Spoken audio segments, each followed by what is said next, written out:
In high school for the game one of this two-game district series between South Lafourche, the visiting team today, and the home Assumption Mustangs. Casey Gisclair here with Coach Brian Colley. Coach, the Tarpons had a rough series against Vanderbilt, lost on Saturday and lost a heartbreaker on Tuesday, but they're back at it today, taking on a very good Mustang squad. Curious to see how the Tarpons bounce back after a couple of tough games against the Terriers. Yeah, tough game. They lost on Tuesday night, but also they really didn't play that well. They played well enough to win the game. Absolutely. So let's pause for the national anthem here from Napoleonville.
And the two teams are going to retreat back to their dugouts, and we'll be playing baseball here in just a second. The Tarpons are going to have Deuce Sheremy, Marcus Mathern, and Jelby Sheremy 1, 2, and 3 batting. Your home team starting lineup brought to you by Lady of the Sea General Hospital. Following them, the cleanup hitter, Austin Danos. Batting 5th, the first baseman, Evan Guitros. Batting 6th, the third baseman, Darren Ducey. Batting 7th, the left fielder, Jake Galjor. Batting 8th, the second baseman, Matt Jalbert. Batting 9th, the right fielder, Jake Petrie. And we're going to have Andrew Gittery playing center field for the Tarpons and will not be in the lineup batting. We're still figuring out Assumption's lineup. They gave me a lineup, but it had all first names, so I'm digging through their roster now and trying to put the last names on there. But we do know their pitcher today is going to be, let's see, Cole Porceau, number 18. So we'll be playing baseball here in just a minute between the Tarpons and the Mustangs. Well, you talk about a quick turnover we had. Just arrived here a few minutes ago. Yep, we had to make things happen pretty quick, but we did. And we're ready to rock and roll. Man of many talents in the Casey Gisclair. I wouldn't say that. Well, you were setting up. You were singing your heart out. I was singing. Yeah, it was kind of noisy. You were making music, making noise. Ethan.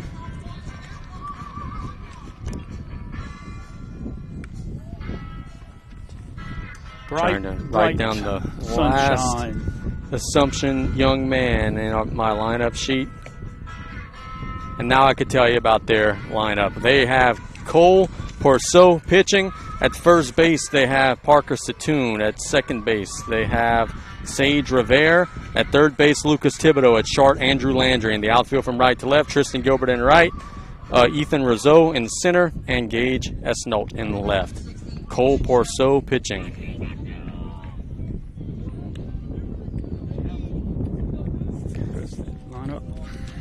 The Tarpons have Deuce Sheremy leading off. This first pitch of the game will be brought to you by State Bank and Trust Company, banking you can count on. Hear that wind whipping into our mics. The first pitch of the ball game is a strike, and it's 0-1 to Deuce. It's also the pitcher today for the Tarps. And the pitch to Deuce. High, and it's 1-1. Marcus Mathern on deck for South Lafourche.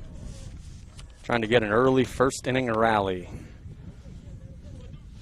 Parceau's pitch hit in the air, foul, and it's 1-2. Yeah, it might be important here for the Tarpons to come out and get a fast start, being the way they, we don't want to talk about it too much, but the way they ended that game last time. Parceau heading the count, the 1-2 inside, and it's 2-2. It's a big series for Assumption right here. They got, after this series with the Tarpons, they take on Ellender.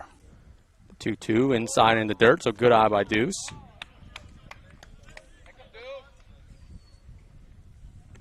Tarpons trying to get a couple of men aboard here. It's a full count. Tarpon dugout making some noise, trying to egg on their team here in the top of the first. And time call.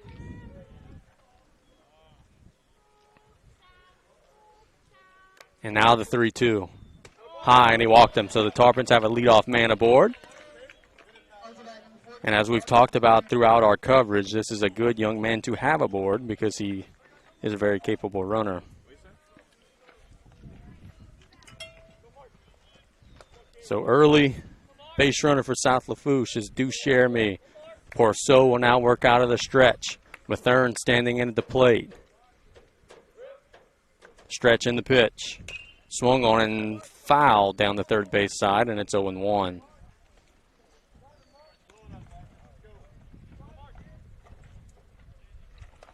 Just notice something a lot of times you don't see on a baseball field. We got a lot of leaves. Yeah, lots of leaves. Especially in foul territory. Parceau delivers the 0-1. That one is hit foul. And it's 0-2. To the senior catcher for South Lafourche. One aboard, no one out. Top of the first, we're just underway here. And the pitch. Swung on and missed, and there's one away. Yeah, with 2 strikes there, Marcus trying to protect the play just a little bit late and tried to get a little piece of it to survive, but just happened to miss it for the 3rd strike. Now Jelby Sheremy will stand in. Jelby's been hot, pitched his tail off on Tuesday. The pitch, runner goes, it's a hit and run, and it's a base hit to center. Duchermy didn't read the ball well off the bat, so he has to hold up at second base, but the Tarpons have a couple of men aboard on a base hit by Jelby Sheremy. Yeah, nice job by Deuce recognizing he really didn't get a jump when the ball off of the bat and picked up Coach Guitros at third base for the stop at second, young man. We good. So now Austin Danos will stand in, arguably among the hotter hitters on the team right now. It's the pitch. Hit hard to the right side. The second baseman gets the lead out, throws to first in time, and that'll retire the side. So it's a 5-4-3 double play. Gets the Mustangs out of a pickle. We're going to the bottom 1, still scoreless on 1600 AM KLEB. Hello, this is State Senator Gary Smith representing District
Play.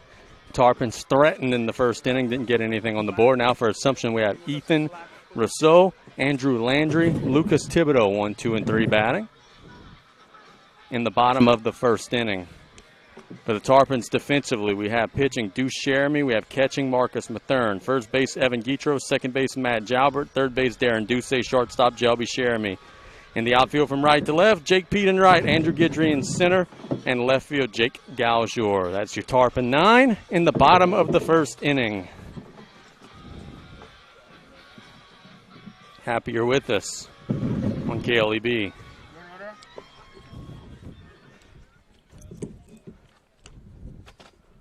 Rousseau will stand in, the outfielder for the Mustangs, facing Deuce Jeremy. For the Tarpons, said it wrong. It was a 4-6-3 double play to end the inning. A hard hit ball by Austin Danos. But the Mustangs turned the play defensively.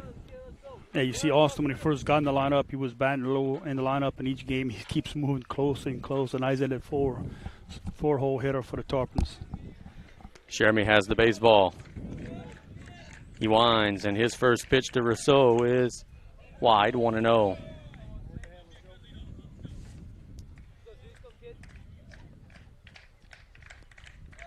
Jeremy staring into the mid of Mathern. The freshman delivers his 1-0. That's a strike. It's 1-1. Good pitch from Deuce.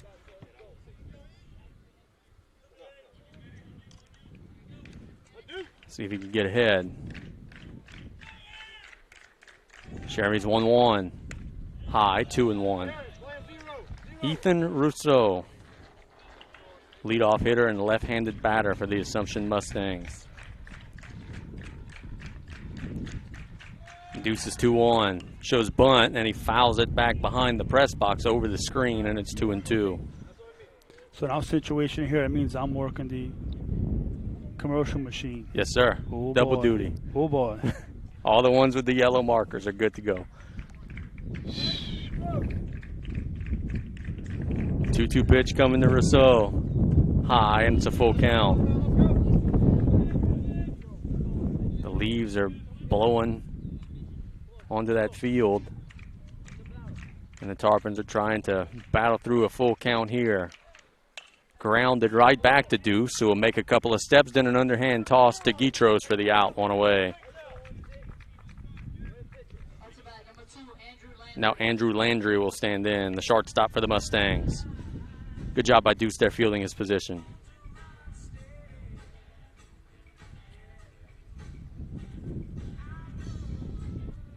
Remember Landry from last year, good ball player, slick at shortstop. The pitch from Deuce. High, 1-0. You know that Coach Brian Chasson once again calling pitchers.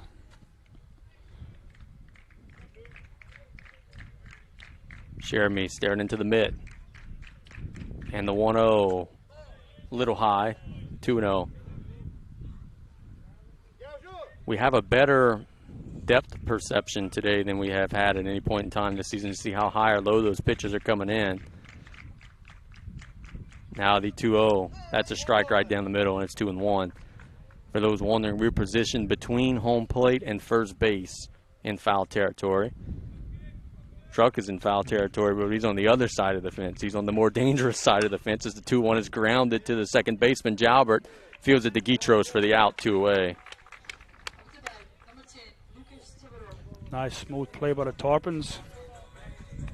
Now Lucas Thibodeau will stand in. Yeah, we got a net right in front of us, but I'm telling you, that ball comes off of that bat in foul territory in this direction. I'm still hitting the floor. Bailing. Thibodeau to third baseman. No one on, 2 outs in the bottom 1. The pitch hit hard to the left side. Jelby fields it, got a long throw, and he made it. My goodness, what a web gem from Jelby Jeremy, and that'll retire the side. It's 1-2-3 in the inning for the Mustangs, and South Lafourche just made a beautiful defensive play. We're going to the second on KLEB. Hello, this is State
And it's the second inning.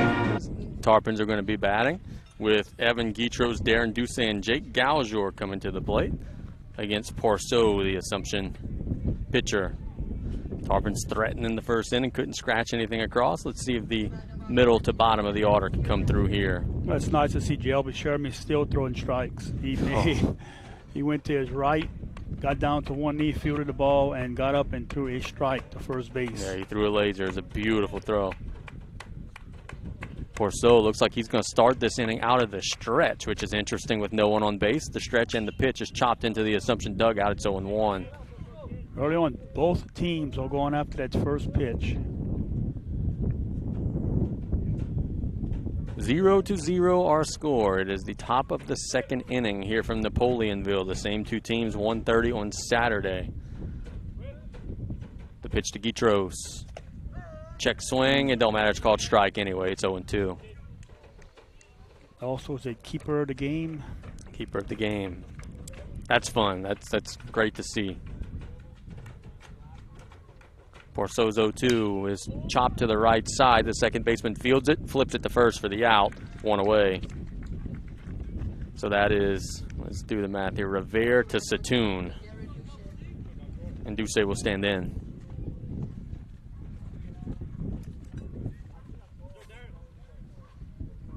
No one aboard, one out for Darren. See if he could put a charge into one. Time is called because he has to tuck his chain into his jersey. Yep, a few years away from playing with that chain out. Yeah. Major leagues, right, can do it. Yeah, you can. Pitches in dirt, 1-0. Yeah, they got chains, earrings, Yeah. name or whatever. They also have 9-figure contracts. Well, Porceau behind in the count, 1-0. one of their coaches paid them. It's high, 2-0. You didn't get that shot. I didn't hear. No, I'm sorry. What? So one of their coaches paid them. I don't know. I don't know anyone who does that. You don't know Will? No. 2-0 in the dirt, 3-0. So Duce ahead in the count big here. Jake Gaujour is on deck for the Tarps. Got to think Darren will probably be taking here. Ahead big in the count. And the pitch. That's a strike. You can see he took a little bit off of that one just to cruise it through, and it's 3-1.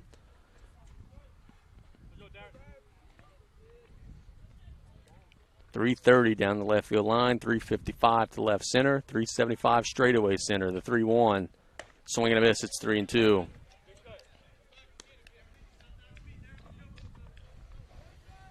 Remember, I think 2 or 3 years ago, we had a Saturday doubleheader here, and a young man for Assumption hit a couple of them out. The Tarpons ended up winning both games, though. The 3-2, swing and a miss. So a good job by Porceau coming back from 3-0 down and getting the strikeout. 375 straight away center. That's a long haul to get that ball out of here. Now Jake will stand in. Jake moved down a couple of pegs in the lineup today. Let's see if he can maybe get a couple of more pitches to hit.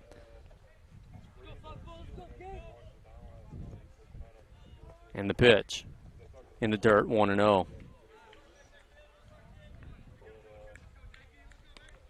Coach Guitros urging Gaujour on, trying to get a 2-out rally started here in the top of the second inning. Cole Porceau staying out of that stretch, and the 1-0. Swing and a miss, it's 1-1. He was actually foul tipped that one. He was just under it with a healthy hack.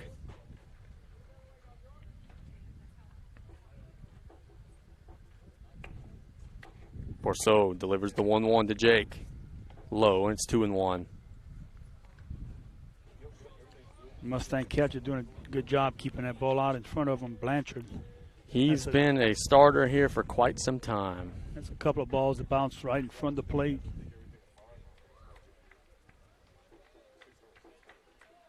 Two 2-1 to Jake. Here it is. High, 3-1.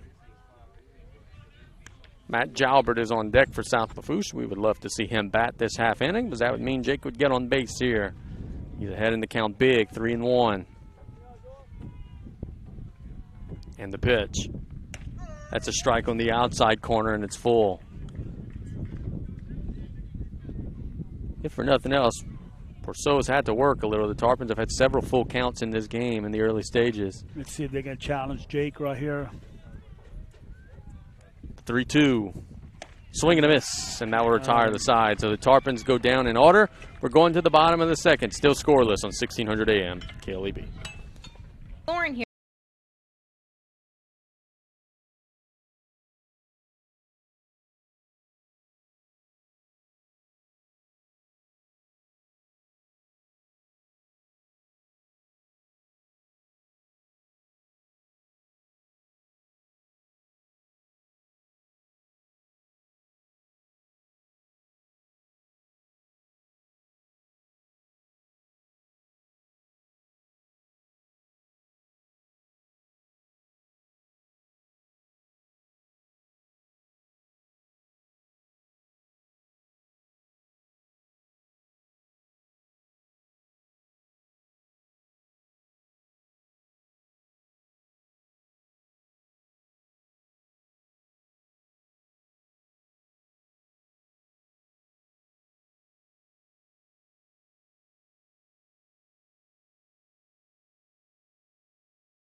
Out in Napoleonville, it's Caleb Blanchard, Tristan Gilbert, and Blaine Tremont batting for the Mustangs against Deuce Jeremy, who is very, very good in his first inning of work for the Tarpons.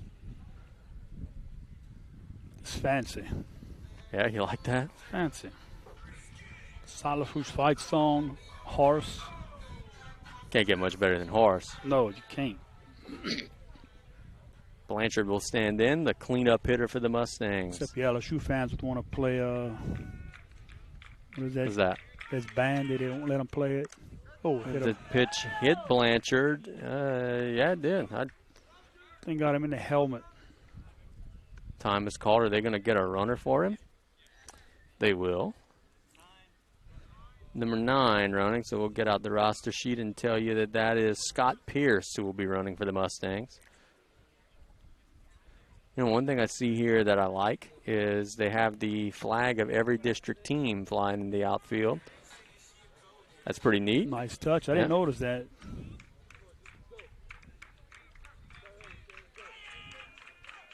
Deuce stretches and delivers. It's chopped through the infield, and that'll be a single for the Mustangs, who are now cooking with grease. They have 2 aboard and no one out for Tremont, who will stand in. Once again, these hitters are attacking the first pitch by these pitchers. This is a bunt situation here, but we'll see. There's a hit by pitch and then a base hit to left field with the 6-hole hitter. Curious to see what the Mustangs opt to do. And that's a big boy that's coming to the plate. Jeremy in an early pickle. He is not showing bunt, and the pitch is inside and by the catcher, so everyone's going to advance. Be runners at second and third now with no one out. So they get the bunt for free. Yeah, that one just got away from Marcus. It looked like he was going to pass catch ball.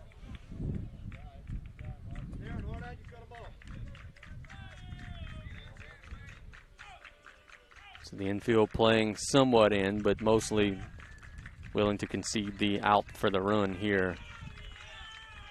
The 1-0 hit in the air to center field. That's trouble, right center field. That's down for a hit. 2 runs are going to score, and Tremont will be running for a long time. That gets all the way to the fence. He's heading to third. They'll make a throw down to third. He's in safe, and it's a triple for the Mustangs, who lead 2-0.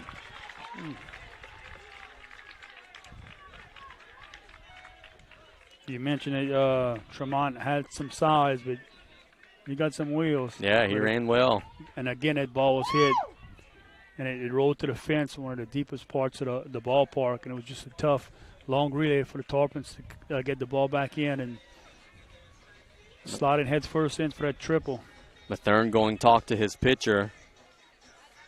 And we say it like a broken record, as if you put the first guy on without him getting a hit, you're asking for trouble. And it was a hit batter that started this whole mess as Satoon stands in and fouls it into the screen, 0-1.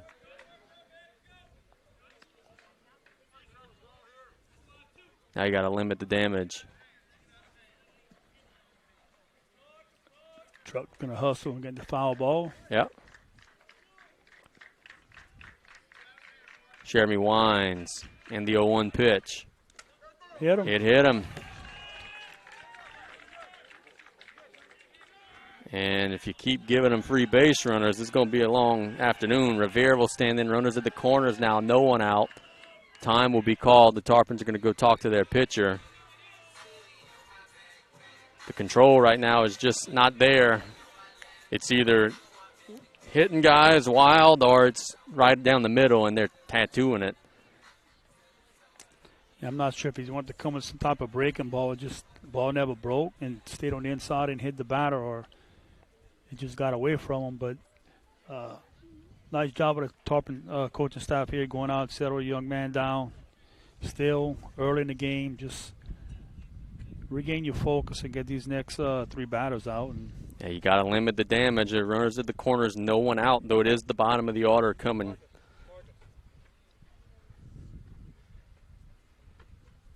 Coach Guitro's given a call to his catcher, who will relay it to his defense with the 1st and 3rd situation.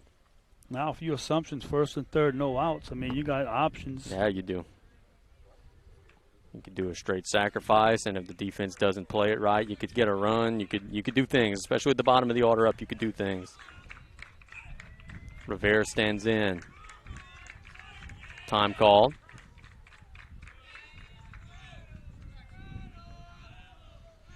So it's 2-0 Mustangs here with the 2 RBI triple by Tremont. Jeremy's pitch, the runner goes. It's a strike. They throw down there, and he's in safe under the tag. So it's a straight stolen base. Close call, but he is under the tag, and that'll be runners at 2nd and 3rd. Good throw by Mathern. I was going to say very good throw by Mathern. Made it the close. Catcher, he put the ball right on the bag. Just the tag was a little too late. Now Rivera behind in the count, 0-1. And the pitch. In the dirt, good block by Marcus. It's 1-1. Yeah, Jeremy does not look very comfortable on the mound. Looks a little aggravated. Got to settle down, limit the damage here. Still got plenty of baseball left in this game. The 1-1. Hit to the right side. Jalbert Fields gets it to first for the out. The run will score, so it's 3-0 Mustangs, but the Tarpons do get the out. So it's an RBI ground out for Revere. Nice job by Revere for the Mustangs, getting that ball out to the right side of the field, making sure he can score that run from 3rd. Gage Eno will stand in, so runner at 3rd, 1 out for the 9-hole hitter. You got to be alert for some type of squeeze play or something here. Let's see if they try to squeeze the last one home, or especially with the 9th place hitter. The pitch from Deuce is low, 1-0.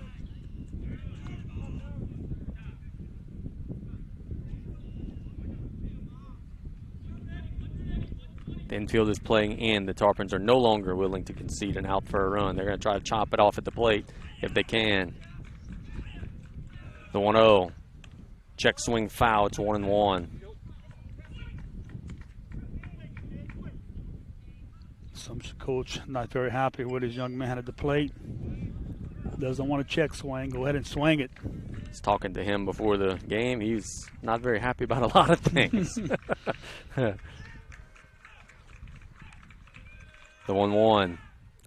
Hit to the right side and just foul. Boy, the Tarpons caught a break there. That would have been a double. Truck saying not very much ground there between the foul line and the baseball. It'll be 1-2.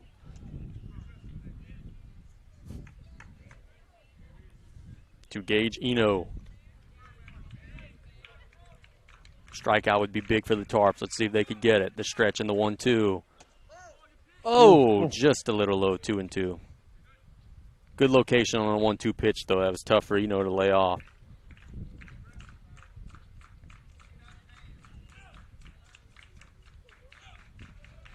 Infield remains in. 2-2 to Eno.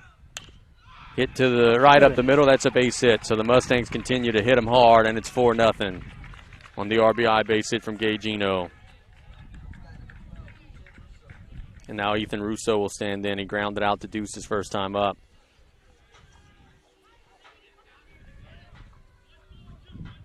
Tarpons got to start finding some answers defensively here because the Mustangs 1 through 9, they've all had some pretty good swings. Yeah, they're definitely making contact and finding them open gaps in that Tarpon defense. Jeremy stretches and delivers. Runner goes. They throw down there. He's in safe. And they're just kind of paper cutting us to death right now. They get on first. They steal second.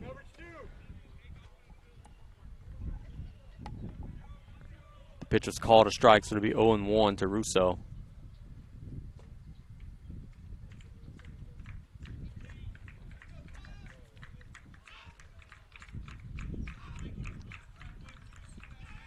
Jeremy looks back the runner, now comes to the plate. He bunts it. And that's in no man's land, and that's an infield single. It's all coming unglued right now for the guys in blue. It'll be runners at the corners again. Assumption's executing the heck out of everything they're trying right now. They get the stolen base and then the beautiful bunt single for Russo. Yeah, nice bunt by Russo. Ducey at third base really didn't charge the ball when Jeremy, after delivering the pitch, kind of stayed on the mound, didn't react quick enough. Yeah, I think they both thought the other was going to go get the ball, and it didn't work out that way. Still, even if they'd have caught it, should have been a hard play for either one of them. Jeremy steps off as Andrew Landry steps in.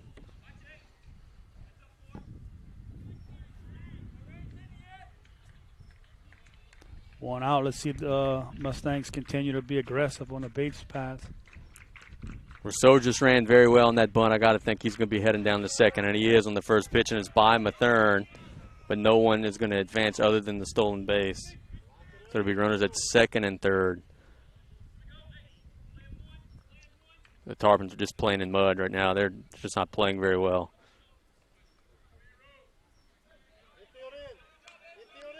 Infield coming in.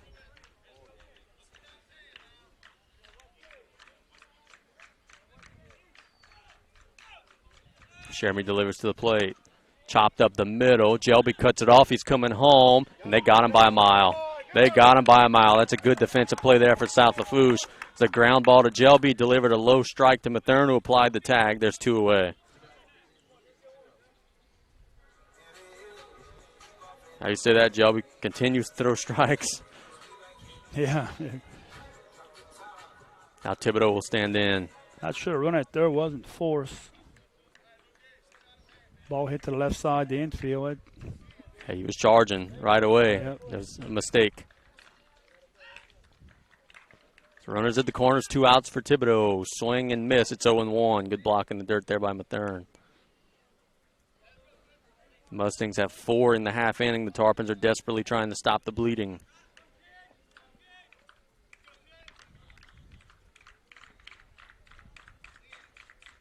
The 0-1, the runner goes. It's grounded to the right side.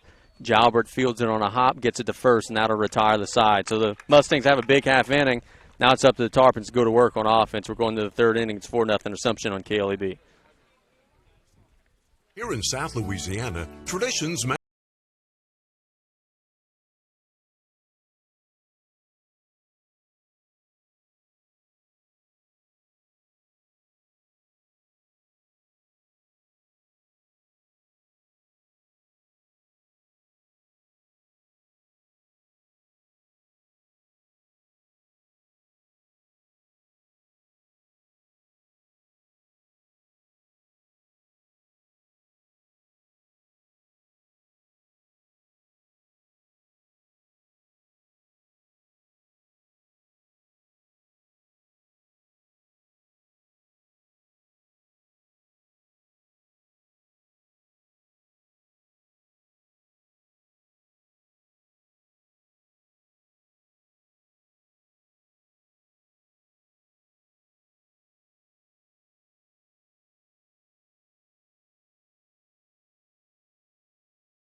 match up with Matt Jalbert, Jake Pete, and Deuce Jeremy batting in the third against Cole Pourceau, who's been a tough customer so far on the mound for the Mustangs. Yeah, Jalbert made a nice play at second base. He kind of charged a little bit. The ball took a little bounce, and he played the ball right and got that third out. And look, the Mustangs 4 runs on 4 hits, so they're making contact with the ball, and Deuce just needs to settle back down. And next time he's out there on the mound for the Tarpons, but see if Jalbert can get something started for the Tarpons.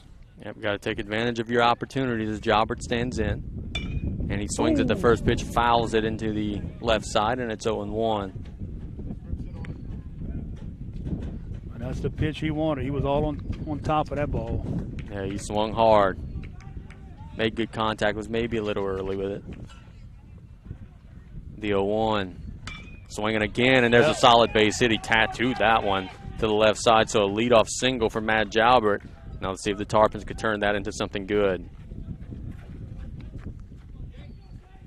Jake Pete will stand in. That time had a little bit better time. He waited just a little bit, got the ball down for a good solid base hit. There's not been a lot of off-speed stuff from Pourceau. He's just challenging you. He's going to have to put it in play on him. They throw back, the runner's in safe.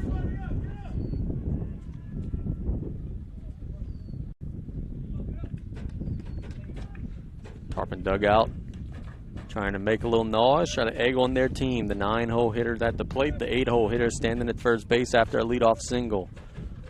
Pourceau's pitch fouled behind him, and it's 0-1.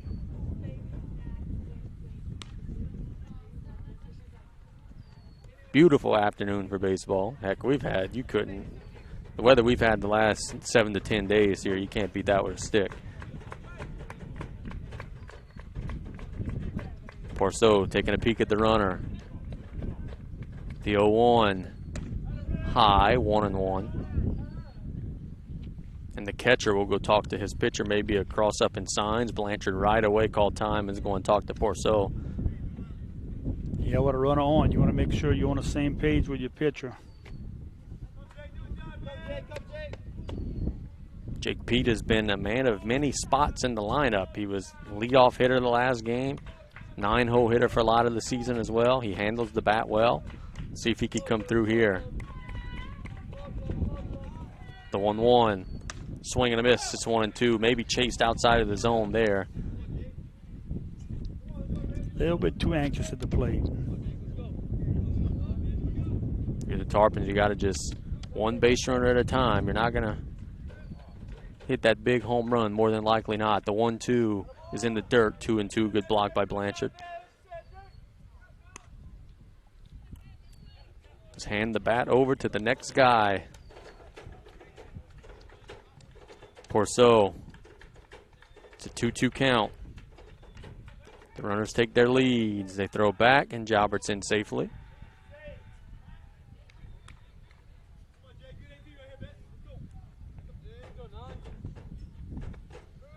Pourceau delivers to Pete. Wide, and now it's full.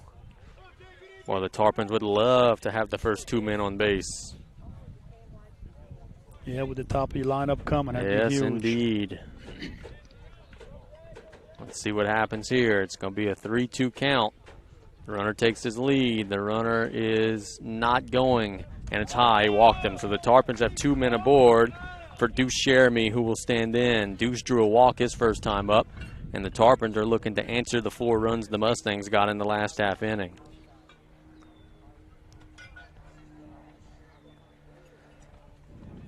You got options here because Deuce could get you a base hit. He could work you a walk like he did his first at-bat. He could bunt and get the runner second and third with 1 out. And if he bunts it well enough, he could just straight beat it out. He is showing bunt. Pourceau's pitch is bunted down the right side. Fair. Oh. And it just trickles foul, fortunately for the Mustangs, because that ball has just a little bit less English on it. The bases would have been loaded. Yeah, I think it hit a couple of leaves down the way, made it trickle foul. So it'll be 0-1 to Deuce. Nice looking bunt. Yeah, he got it down. It was a beauty. A little bit too much spin on the ball. The 0-1. He is showing bunt again, and that one is not bunted, but everyone's going to advance because it got by the catcher. So it's a free bunt. Everyone advances 90 feet. It'll be 0-2, the Assumption coaching staff saying, hey, that was bunted foul. We have a great look at it. It was not bunted foul. The pitch was far too low, and it just got underneath everything.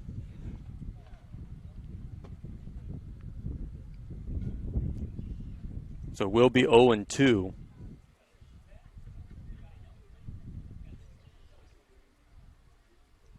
As we told you, he's been in a mood since we got to the park. He's complaining, saying he's got to hit the bat, whatever. Yeah. Umpire had enough, just pointed back to him. Get in your dugout. So runners at second and third, no one out. 0-2 count to Deuce Jeremy. Let's see if he can get an RBI here. Porceau's pitch. Hit in the air to right field. The right fielder going back, still going back. He makes the grab, but it'll be a sacrifice fly for the Tarpons. It's 4-1, an RBI for Deuce Jeremy. Boy, he hit that one hard. The right fielder kept going back and back and back. He finally did make the play. So now Marcus Mathern will stand in with a runner at third and one out. Yeah, nice job by the Tarpon base runners. Jobber tags at third to get the Tarpons' first run, and also Jake Pete tags at second, ends up on third. See if Mathern can come through here. The pitch in the dirt, good block by Blanchard. It's 1-0. On deck is double Deuce, Shelby Jeremy. Porceau's kind of laboring a little bit out there on the mound. His command has been a little bit off. The 1-0. High and inside, 2-0. Yeah, Tarpons can definitely take advantage of this. He's getting a little wild, out of control. Just make him work, maybe take a couple of pitches. He's not throwing very much breaking stuff the entire game. It's been heat. Let's see if the Tarpons can maybe square one up. The 2-0. Another fastball, another one high. It's 3-0. And he's not close. He's missing. And when you're down 3 runs, this is exactly what you want. Some free base runners. Porceau with the 3-0 pitch. Not close. He walked him on 4. The Mustangs are going to get someone going to the bullpen. Number 3 will be going throw for Assumption. We'll get an ID on that young man in just a second, which is Shea Thibodeau will be going throw for the Mustangs. And we have a courtesy runner, Joseph Pierce will be running at first for Marcus. So a big spot here. Jelby will stand in. If he does exactly what he did the last time, we'd be in business. He had a solid base hit up the middle. And if Jelby can get on base here, we have Austin Danos, one of the hottest hitters on the Tarpon team. Yep. That will be coming up to bat. Mustangs are giving their defensive call to their pitcher. Now we play on. Got to be patient as a hitter here because that pitcher is truly laboring on the mound. Having a hard time throwing strikes. The pitch. Way wide, 1-0. Yeah, something has happened. It's crazy how in baseball you can lose it so quick. Assumption's going to make a timeout here, and coach is staring at that bullpen.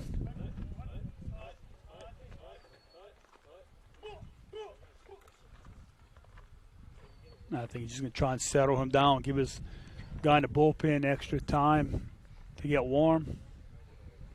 Yep, this is a pep talk and a please hurry up down in left field.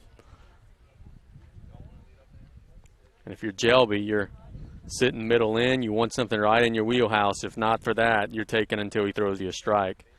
Because he's been throwing all over the place. Up, down, left, right. And it's crazy because he didn't have any control issues at all until this inning. No, he went fairly smooth. Yeah, the leadoff walk to Deuce, that was it.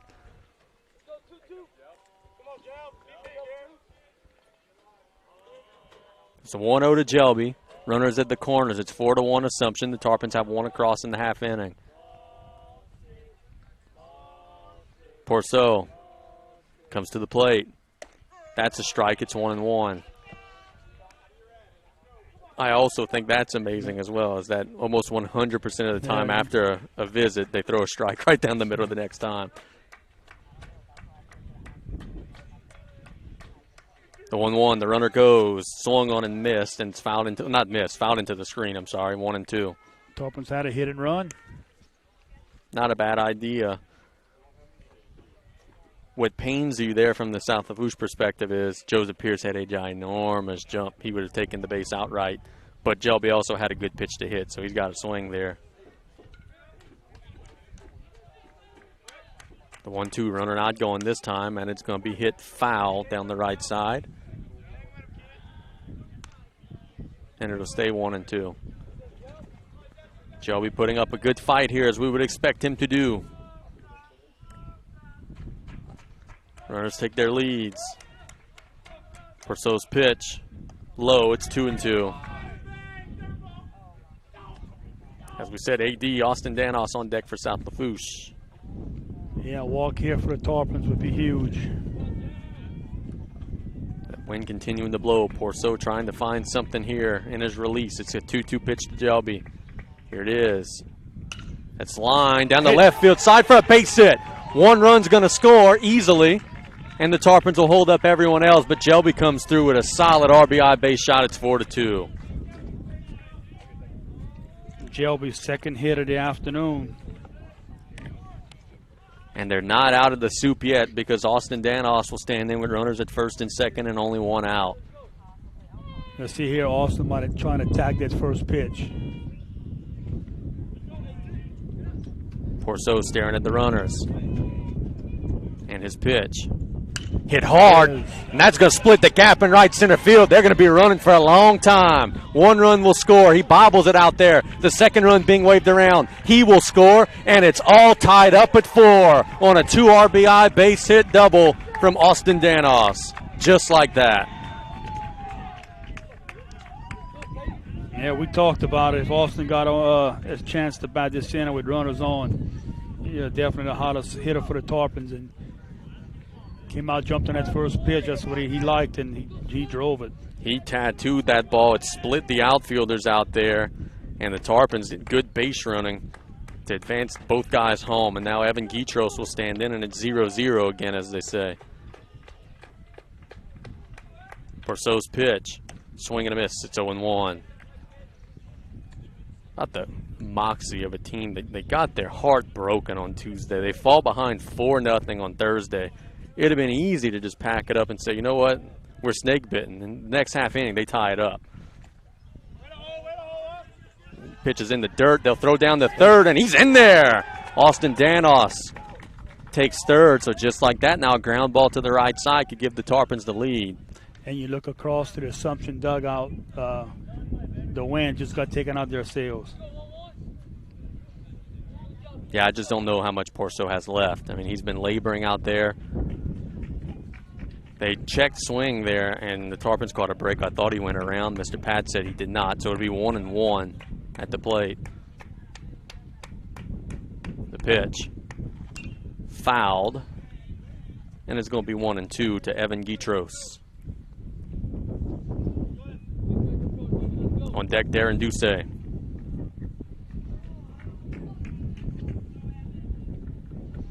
See if Evan can come through here, put the ball in play, scratch across that run. The infield playing back for the Mustangs. They're willing to concede the lead here. The 1-2. Grounded to the left side. That's a base hit. An RBI single for Evan Guitros. Let's keep it going, boys. It's 5-4 South Lafourche.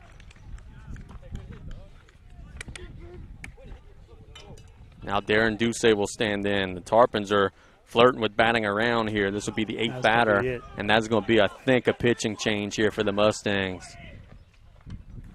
And it will. So let's make a 1-minute call to the bullpen. The Tarpons now out in front 5-4 on KLEB.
And welcome back here to Napoleonville. It's 5-4. South Lafourche out in front. They're still batting in the third inning. The pitching change for the Mustangs is Shea Thibodeau coming in to pitch for Assumption. Cole Porceau leaving the game, and I don't know what happened. He was cruising in the first 2 innings, and he just lost it. Lost his control, had to start piping fastballs down the middle. The Tarpons tattooed him, and just like that, you're out of the game. Well, I think what happened for the Tarpons was Matt Jalbert getting to the plate in the top of the third inning, leading off with that base hit, and from there on, he looked a little rattled, and he lost a lot of his control, and the Tarpons came through and did a great job of making contact and putting the ball in play. Now you got to face a Tarpon team that is red hot at the plate. It's still only 1 out in the inning. Darren Ducey will stand in. Jake Gallagher on deck. So these are 2 guys who have driven in some runs for you. So Thibodeau's going to have to come right out of the gate and start throwing some strikes here. Guitros takes his lead. Pitch to Darren. High, 1-0. 5 runs across so far in the half inning that erased the 4-run deficit and gave you a 1-run lead. It's now 5-4. See the Tarpons either come on a hit and run or just a straight steal. The 1-0, he's not going. It's high. Boy, he's been very high on both of those first 2 pitches. He's going to have to settle down here. And I'm not sure. Sorry. With the ball high, Blanchard has a tough job if we be stealing here for him to catch the ball, settle down, and make a throw to second. 2-0. That's a strike. I was just about to say there's no way they're swinging until he throws a strike, but that one is right down the middle. Darren struck out his first time up. Had a couple of hefty hacks, but came up empty. 2-1. Breaking pitch for a strike. It's 2-2. That was the pitch that Porceau just didn't have. Everything was a heater. Yeah, Tarpon hitters might have to adjust to this pitcher here with his breaking stuff. Yeah, he's throwing a little softer, but he's changing speeds much better. 2-2 to Darren. Swung on and missed, and there's now 2 away.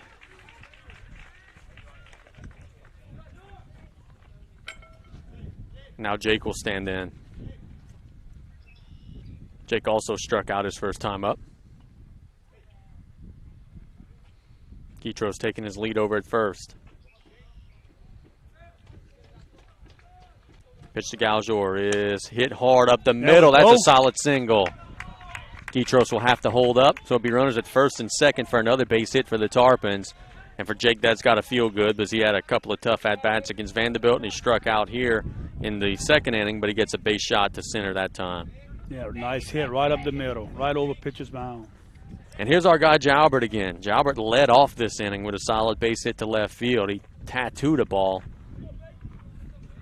And that started all this trouble. The Tarpons sending now 10 to the plate. Thibodeau thinks about throwing back to second. Fortunately, no one was covering the bag because they had him a little bit. Yeah, good chance he just thought about throwing it and didn't throw it because Guitros had a huge lead. Pitch to Jalbert is in the dirt, 1-0.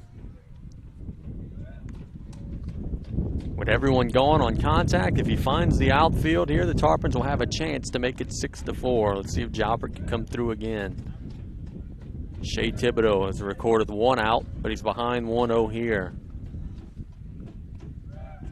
And the pitch, the runners are going. It's grounded down the line, drive to left field. That's a base hit. 1 run will score. The second run being held up. Jalbert heading to second base, and he's in under the tag. The Tarpons get an RBI and a double from Matt Jalbert, and it's 6-4. Hot hitter staying hot. And the hit and run pays off for the Tarps. Jalbert was just in under that tag. Now it's 6-4, and Jake Pete will stand in with 2 runners still in scoring position. The 11th batter of the inning.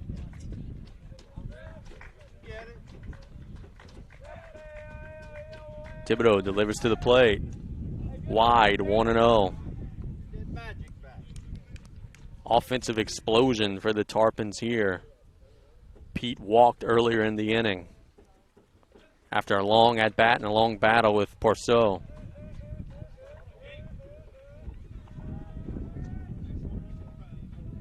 The 1-0. Low, 2-0.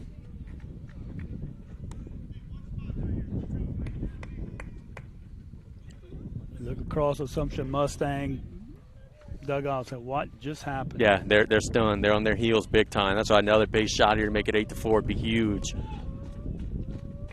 The 2-0. That's a strike, and it's 2-1.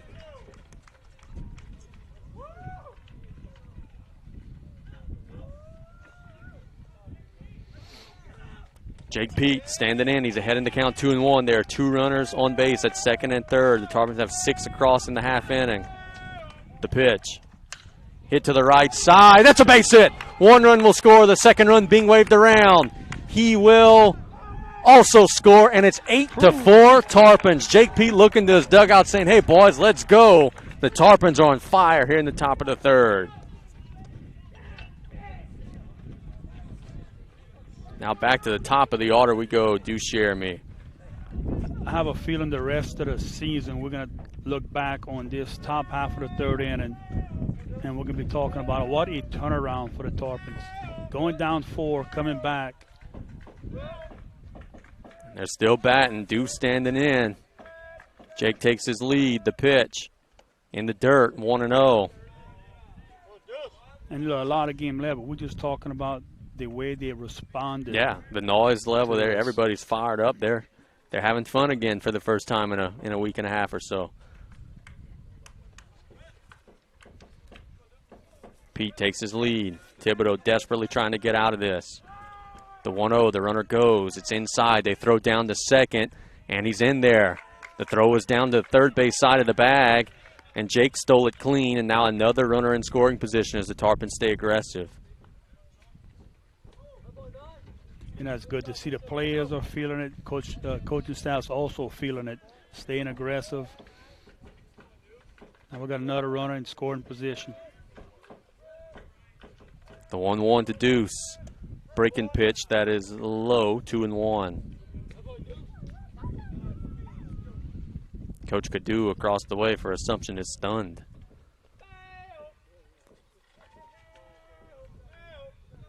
Pete takes his lead over at second. It's a 2-1 count to Deuce.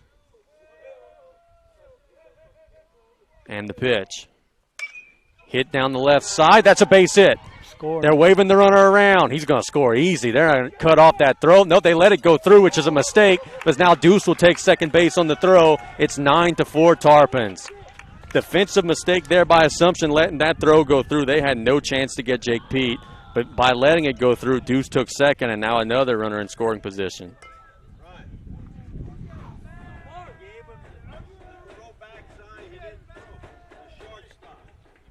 Mathern now will stand in.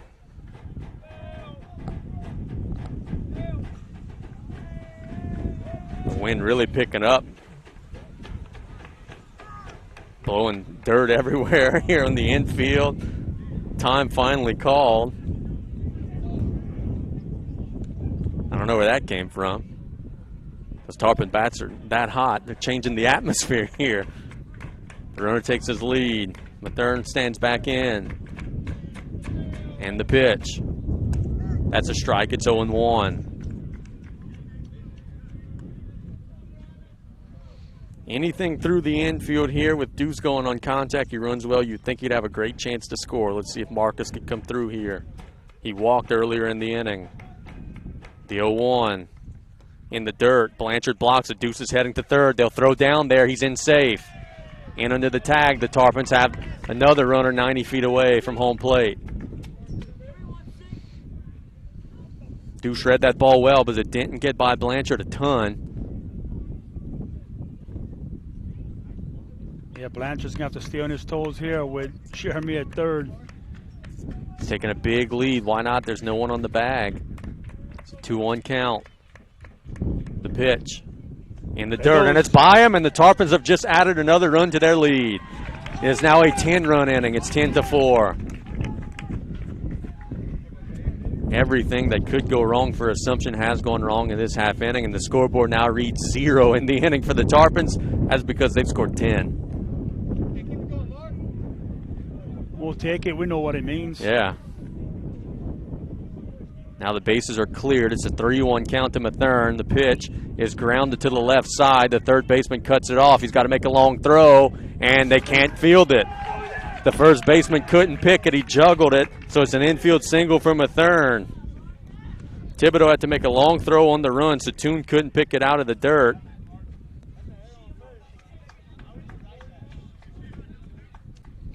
And now you got to face maybe the hottest hitter in the park, Jelby Sheremy, who's 2 for 2. He's hit 2 hard balls through the infield into the outfield. See if the official score is going to score at an error on the first baseman or not. Joseph Pierce will be running for South Lafourche for the catcher.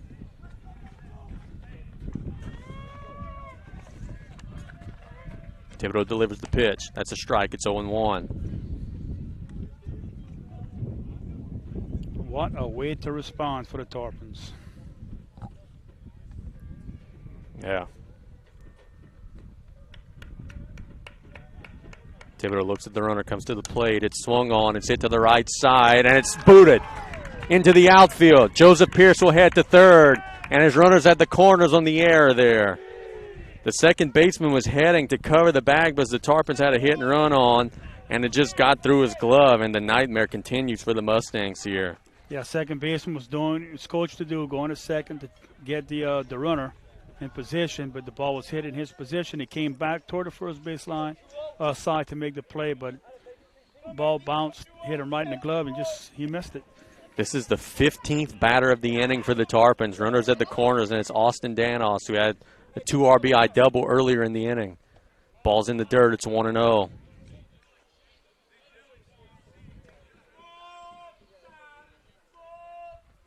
(10-4) our score. AD standing in. He's been hot. Runners at the corners. A chance to do even more damage. Thibodeau comes to the plate. Swing and a miss.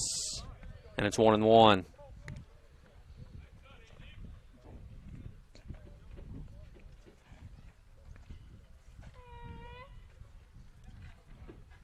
The runners taking their leads. Thibodeau with the baseball. Delivers the pitch in the dirt. Jelby will go ahead and take second. He was running on the pitch. So now 2 runners in scoring position for Austin. Gotta like the aggression of these Tarpons, man. They're not just sitting on their hands and saying, hey, we got 10 across, let's relax. They're riding the wave while it's there. Well, the pitcher's wild. He's throwing these breaking balls, so that gives you a better chance to steal these bases. The 2-1 AD. Hit foul on the right side. Heads up. It'll be 2-2. I don't like foul when everybody in the infield looks straight and our direction. At us. Hopefully, if it's close to us, they'll be coming our way to try to field the ball. One would hope. The 2-2. Hit to the right side. The second baseman charges it. Gets it to first in time for the out. But my goodness gracious, the Tarpons send 15 batters to the plate and get 10 runs across. They now lead 10-4. We're going to the bottom 3 here on KLEB. The leader.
Welcome back here to Assumption. It's 10-4 Tarpons, bottom 3. Assumption will send Blanchard, Gilbert, and Tremont to the plate. See if Deuce could settle down here. Now he's been given the lead.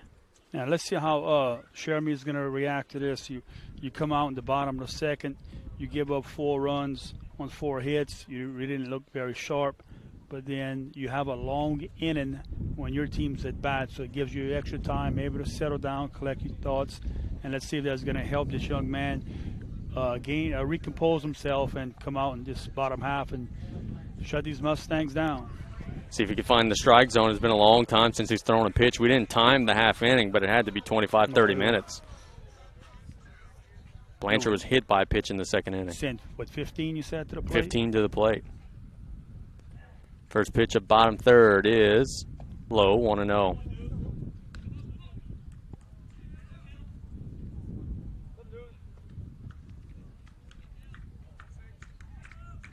Deuce delivers the pitch. Hit on the end of the bat into the Tarpon dugout. It's 1-1. Mustangs have also what Vanderbilt has, that little covered setup where they could get some batting practice, and not quite as sophisticated as Vanderbilt's one is. But it's still nice. Yeah. The 1-1. Wide, it's 2-1. Number 10 for Assumption is going throw in the bullpen. I'll tell you who that is in just a minute.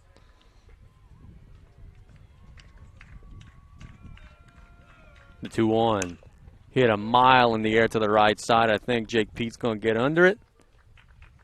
And he does. Learned my lesson from Tuesday. I'm going to wait until that ball is all the way in the glove. Lucas Thibodeau is going throw for the Mustangs. Now Tristan Gilbert stands in. Lady Mustangs have a softball game going on. Heard some noise from out that direction. Somebody just did something good. Pitch to Gilbert. Oh, where'd that miss, Blue? It's 1-0. I don't know about that one. He thought about it, then he finally decided ball one. The Lady Tarpons have a home softball game this afternoon. That was high, 2-0. So they won a thrilling game against Covenant Christian, a 9-inning game. 9-7, I believe, was the final score of that one. 2-0 to Gilbert. Swung on, boy, he just did us a favor. He chased one in the dirt. Mustangs got to have the same game plan the Tarpons had in the last half inning. Just get guys on base and get clutch hits. The 2-1. Fouled behind us. Nope, into the screen, 2-2.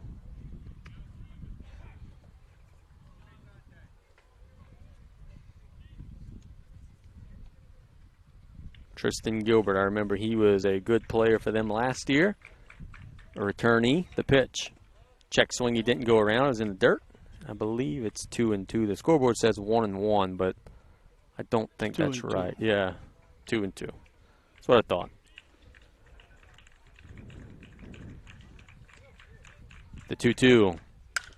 Hit on a rope to right center field. Jake's on his horse, and it goes over his head. So Gilbert's going to be running for a while. Jake finally digs it out, and it'll be a one-out triple for the Mustangs, Tristan Gilbert. Just off the end of the glove there. Jake ran a long way, and he looks to be injured a little bit. He's kind of shaking out some cobwebs.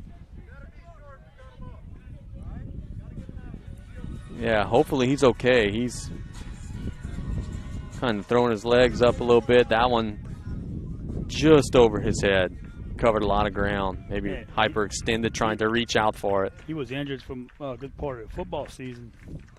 Pitch to Tremont is inside. It gets by the catcher. The Mustangs down 6 are not going to take the chance. Okay, fall asleep now. Let's go. Coach Guitros was just telling his defense, hey, if you're going to come home, you better be 100% sure you're going to get the out. If not, go to first. Tremont had a 2 RBI triple his first time up. The 1-0. Hit in the air to right center field, and that's going to be another base hit in the alley. Tremont may have just gotten another triple. The run scores. He'll hold up at second just to be safe. I don't know how many runs we're going to need today, but we're going to need a bunch. These Mustangs are swinging it.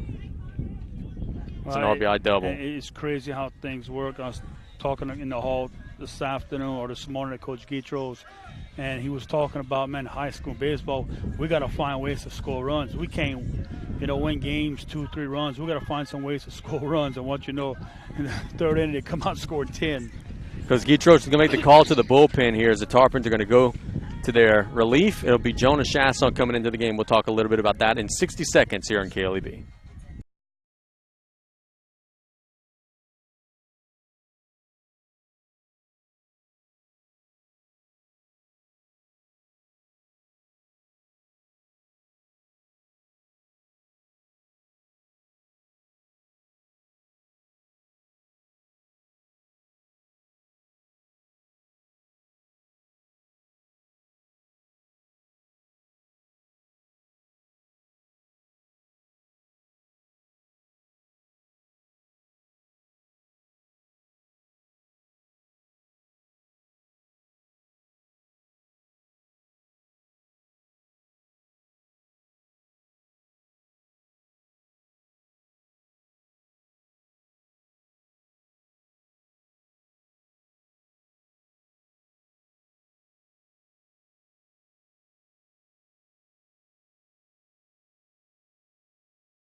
Tarpons make a couple of adjustments. Deuce Jeremy will head to second base.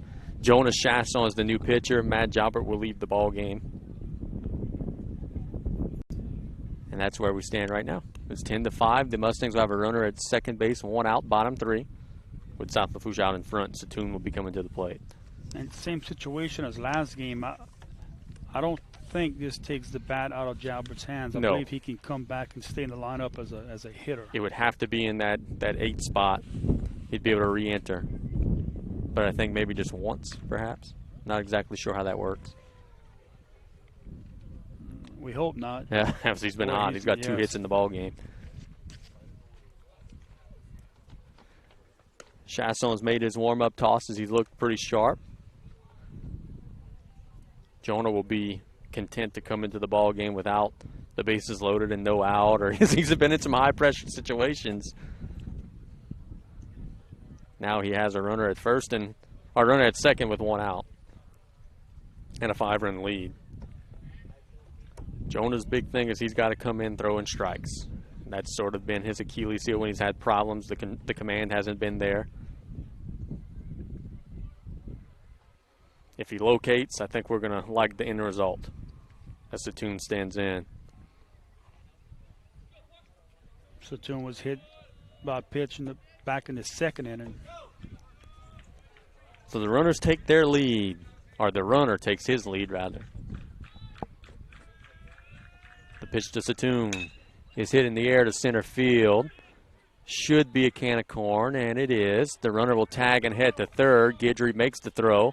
They'll head down there. He is in safe, but it is a fly ball out. The Tarpons will take that. The runner advances to third, but the out is more important for South Lafourche right now. Deuce had 2 1/3 innings pitched. And I think it was a good, fast hook by the Tarpons to have a plan B, but he didn't have it. They were hitting him hard. Wasn't walking a ton of guys, but he wasn't fooling anybody. They were hitting it hard. Gave up 6 hits, hit 2 batters. Blue is telling us that number 9 is batting, so I assume number 9 is not Sage Revere. It is not. Number 9 is Scott Pierce batting.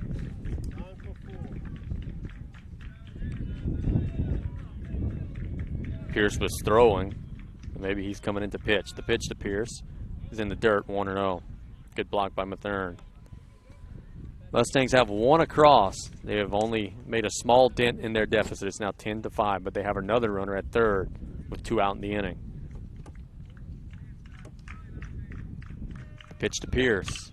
Grounded into the Mustang dugout.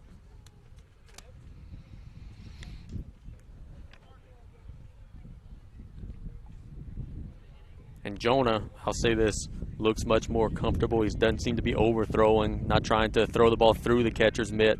Much more at ease so far in this outing. The 1-1.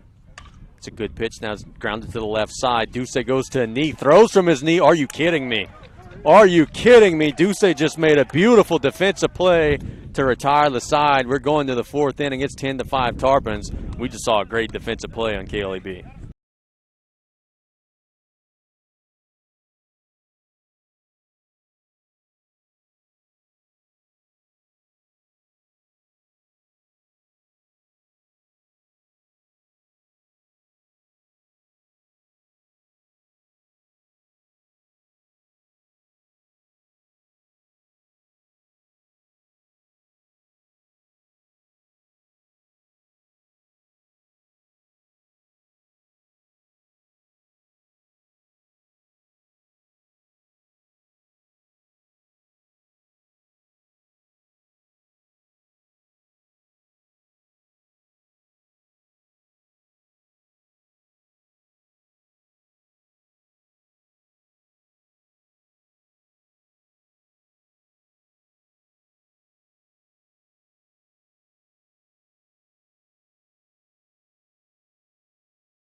Jake Galjor will stand in for the Tarps against number 10 for Assumption. That's not Pierce. I think that's still Thibodeau. Let's check.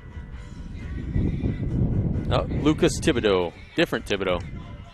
And what a play by Jeremy at shortstop, get that third out, but also give credit to Evan Guitros coming up with that scoop at first base and holding on to that baseball. Yeah, that was a gorgeous play. As there is another new pitcher for the Mustangs, as we said, Lucas Thibodeau. He was the 3-hole hitter and third baseman. So he now moves to the mound. The new third baseman is number 20, which is Andon Dupre. So Lucas Thibodeau now pitching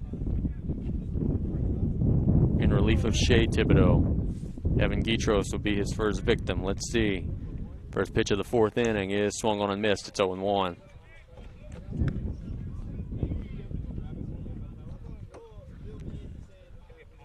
I don't think we're going to have a 15-batter inning here, but we'd take 7 or 8.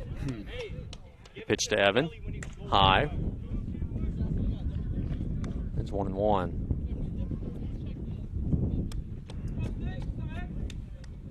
Guitros had an RBI base shot in the 3rd. The pitch. Hit to the right side. Our view is completely blocked. We assume it's a foul ball. It is, thanks to Truck.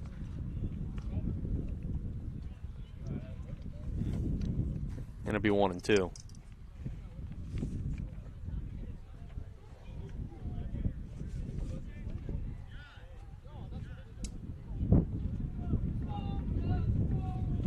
Lucas Thibodeau winds, delivers the 1-2, chop to the third baseman, foul, and it'll stay 1-2. At the top of the 4th inning, Tarpons have 9 hits. You can maybe add another if you give a hit instead of an error. So you can't beat that. Making contact. The 1-2, fouled behind us, and it'll stay 1-2. Little close. Yeah. Even though when we say close, it's still about 25 feet away. The 1-2 fouled behind us again. So a good battle here for Evan Guitros. Staying alive, seeing some pitches, working that count. The Tarpons have done a ton of that today. There have been a lot of long at-bats.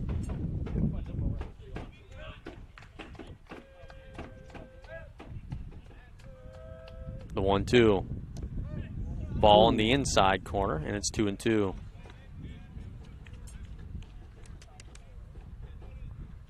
Devin Duce is on deck for the Tarps.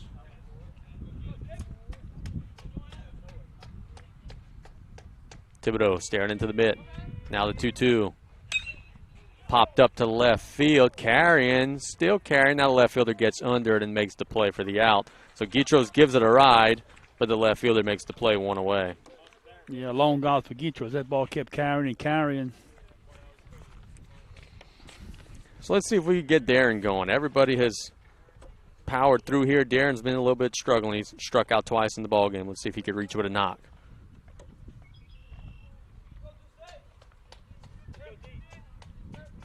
First pitch he sees. It's a strike. It's 0-1. Looked a little high from our vantage point. Thibodeau delivers the 0-1. Swung on miss. It's 0-2. When you get into some little mini slumps in baseball, it feels like the count is always 0-2 against you somehow. Now Darren's going to have to battle back.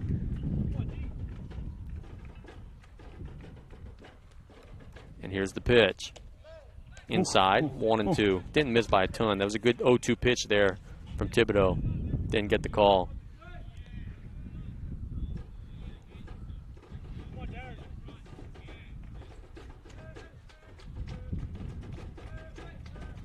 Thibodeau staring into the mitt. He winds. The 1-2. Hit to the left side, fielded by the third baseman, who gets it down to first in plenty of time for the out. But Darren put a little charge into it, just right at the third baseman, 2 away. It's good to see solid contact again. Yeah, that'll get you on some slumps. Just keep making solid contact, and eventually you'll find that base hit you're looking for. Jake did that his last at-bat. Had a solid shot right up the middle. He's 1 for 2 in the game. The first pitch he sees is grounded to the left side. Fair ball. Third baseman makes the throw and gets him by a step to retire the side. So it's a 1-2-3 inning for the Tarpons at the plate. Let's see if the Mustangs have an answer. It's 10-5 South Lafourche on KLEB.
It's 10-5 South Lafourche here at 1600 AM KLEB and ESPN 1003.com.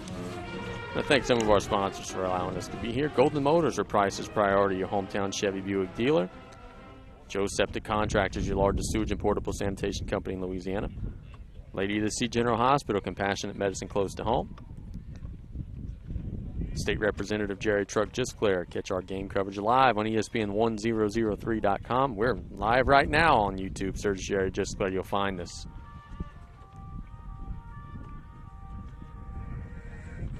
We play on here with, I believe that's going to be Eno batting. Gage Eno facing Jonah Chasson, the 9-hole hitter. Jonah delivers low, 1-0.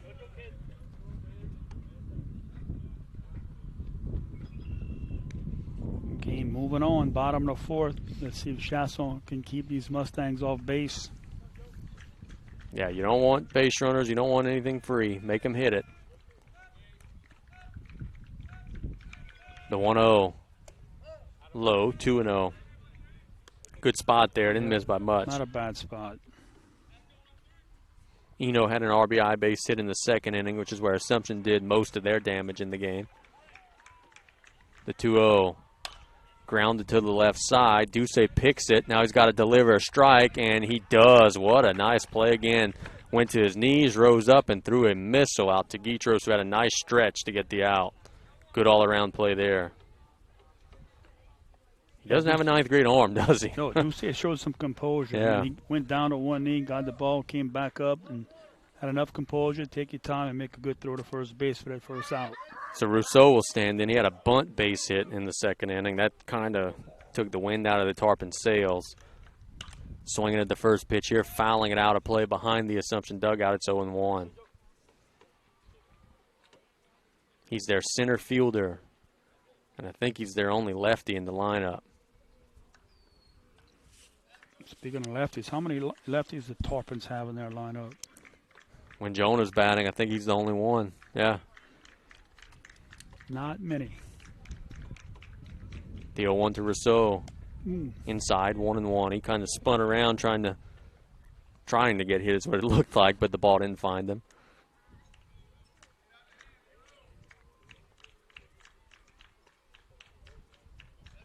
Jonah staring into the mid, getting his sign from Mathern. The 1-1. Hit in the air to right center field, but Guidry gets undered for the out. He covers a lot of ground, and he read that baseball beautifully off the bat. Yeah, his first actions for Guidry out there in center field. Now Landry will stand in. Yeah, usually he gets good 3-4 of them a game. Andrew Landry, that is grounded out to the second baseman and to the shortstop in the game. 2 quick outs for Jonah on the mound.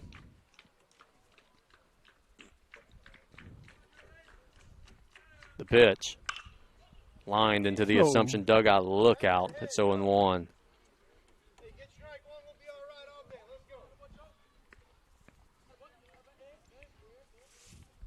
Landry is the Assumption shortstop. Same two teams on Saturday afternoon in Galliano. 1:30 first pitch, keeper of the game. The 0-1. It's a strike. It's 0-2. Yeah, you are right. Jonah looks so much more comfortable. This is as comfortable and as smooth as he's looked on the mound in the games that we have called. The 0-2. Hit in the air to left field. Jake trying to chase it down, and he does. And that'll retire the side. It's a 1-2-3 half inning. We're going to the fifth with the Tarpons doubling them up. It's 10-5 on KLEB. Here in South Louisiana,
And welcome back here to Napoleonville. It's 10-5 South Lafourche. We're already into the fifth inning. It'll be Jonah Chasson, Jake Pete, and Deuce Jeremy batting against Lucas Thibodeau, the Assumption pitcher. See if the horse will bring us some more luck this inning. I hope so. Get another 10 runs on the board. It was unfortunate being the early pitching change. It got Jalbert out of the batting lineup. He did a job, though. He got 2 base shots in the game. So I'll make sure that if the Tarpons hold on here, that everyone understands that Jalbert was a big part of that. The pitch to Chasson. High, 1-0. Yeah, he started that big run for the Tarpons back in the third inning. Kept led it off and then had a big RBI double. You get 2 hits in 1 inning, something. You'll take that. The 1-0 to Jonah. Low, 2-0. And this young man at the plate has also had a big hand in keeping that lead. He's been smooth as silk on the mound so far. Has really settled into the game. Thibodeau behind in the count to Jonah. It's low, 3-0. You can put the bat down, son, because you will not be swinging at the next pitch, I don't think. Jake Pete is on deck. He's had a big night, or big afternoon, rather. 3-0. It's a strike right down the middle. It's 3-1.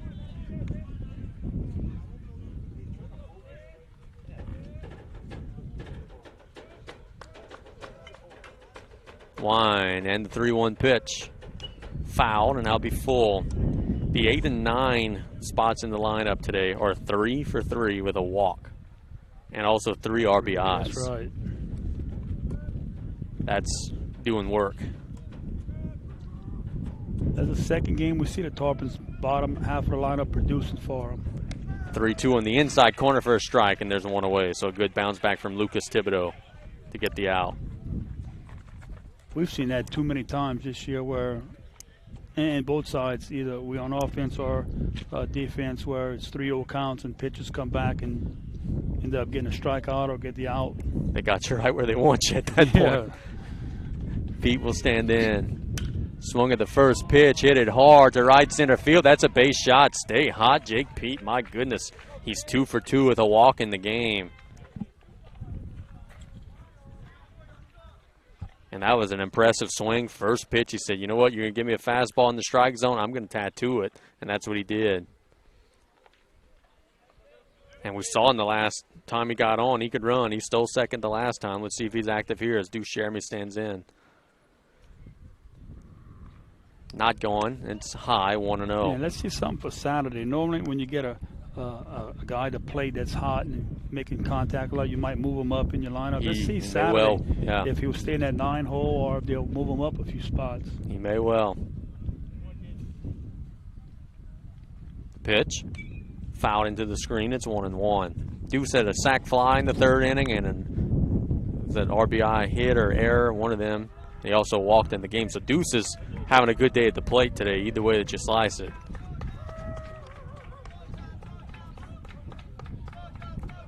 Runner takes his lead.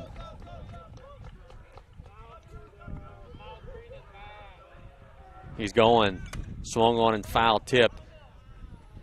Yeah, you look at your on-base percentage, that's what you look at. If your on-base percentage is high, you're producing for your team. Absolutely. Setting the table, that's what your leadoff guy is supposed to do. Yeah, I gave Deuce a hit back that last inning. And it was a hit. I'm thinking of Jelby's at bat. It was absolutely a hit. The pitch, high. So, yeah, Deuce is 1 for 1 in the game. A walk, sac fly, neither one counted on his record. The RBI hit did. And it's 2-2 here.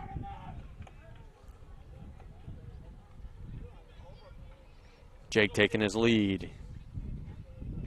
He is not going, and it's wide. Full count. Now with a 3-2, they may roll the dice.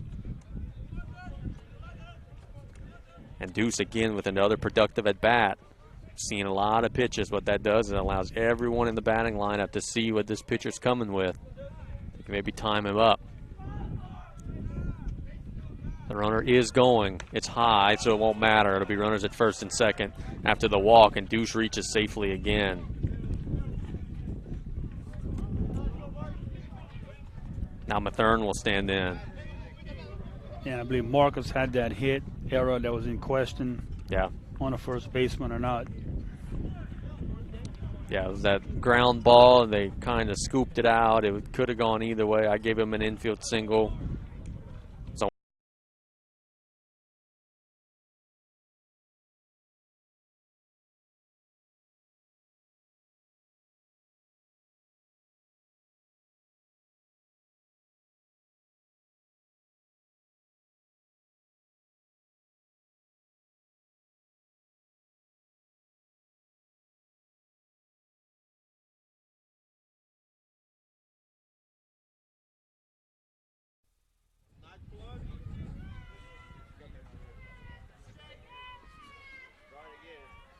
The runners will take their leads. And the pitch, the runners are going. It's grounded into the dugout. Look out. A couple of times now the Mustangs have nearly worn it out there on some ground balls. Tarpons were trying to hit and run there. Double Deuce is on deck for South Lafourche. He's been hot today.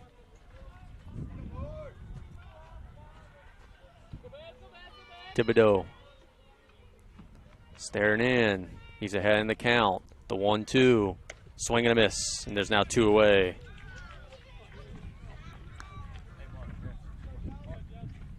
For Jelby Sheremy, he had that hit and run where he hit it and the second baseman was moving and it got by him. Gave the second baseman an error on that one. Other than that, he's hitting it through the outfield. Or through the infield to the outfield twice in the game. First pitch he sees is inside 1-0.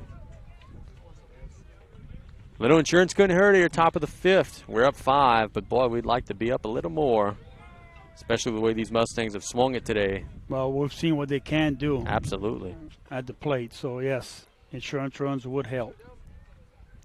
They throw back to second. The runners are in comfortably. Not a bad idea, but Jake was in easily.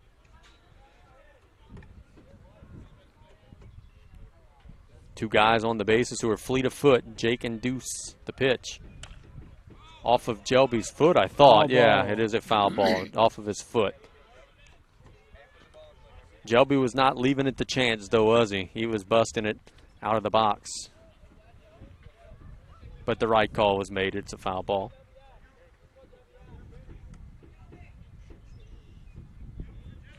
Austin Danos is on deck. For the Tarps, we would love to see him in this half inning. Pitch to Jelby. inside. Get a peek at the scoreboard here. It is 2-1. It's okay to look at it. You don't have to peek. Got a lot of things obstructing my view. A whole army of Tarpons trying to egg on their squad. The 2-1 in the dirt. No one's going to advance. Good block by the catcher. It's 3-1. And this is a tough spot here because as a pitching staff, you want to not walk him. You want to throw a fastball here. You want to stay in the at-bat. But if it's too good of a fastball, boy, he's liable to jump all over it. And look who's on deck for the Tarpons. Yep. A red-hot hitter on deck as well. The 3-1 to Jelby. He tattooed a fastball. The center fielder's going to get under it, though. It was hit hard, but right at him, and that'll retire the side. So the Tarpons threaten, but don't get anything on the board. We're going to bottom 5. It's 10-5 South Lafourche on KLEB.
Assumption has the heart of their order coming up. 3, 4, and 5. Lucas Thibodeau, Caleb Blanchard, and Tristan Gilbert facing Jonah Chasson, who's been good in relief. And you would think Coach Guitros would love for Jonah to go the rest of the way, get 9 more outs. We'll see if he's able to do so. 10-5 in favor of the Tarpons here. Yeah, you want to keep this this cushion here with 5-run lead. You don't want to give the Mustangs any hope of any chance of them coming back in the later innings to steal a victory. They're capable of big innings. We saw that in the second inning when they took a 4-0 lead, and the Tarpons got 10 across and have been controlling the game since then. Lucas Thibodeau will stand in. He has been sort of a godsend for these guys on the mound tonight because they were looking for answers big time. He's come in, though, in the last couple of innings and steadied their defense. Chasson staring into the mitt. The pitch. Low, 1-0. No lights here, so we're going to play until Mother Nature says it's time to go inside. But we still got plenty of sunlight here. Should not be an issue. It will affect the junior varsity game after this, though. The 1-0, low, 2-0.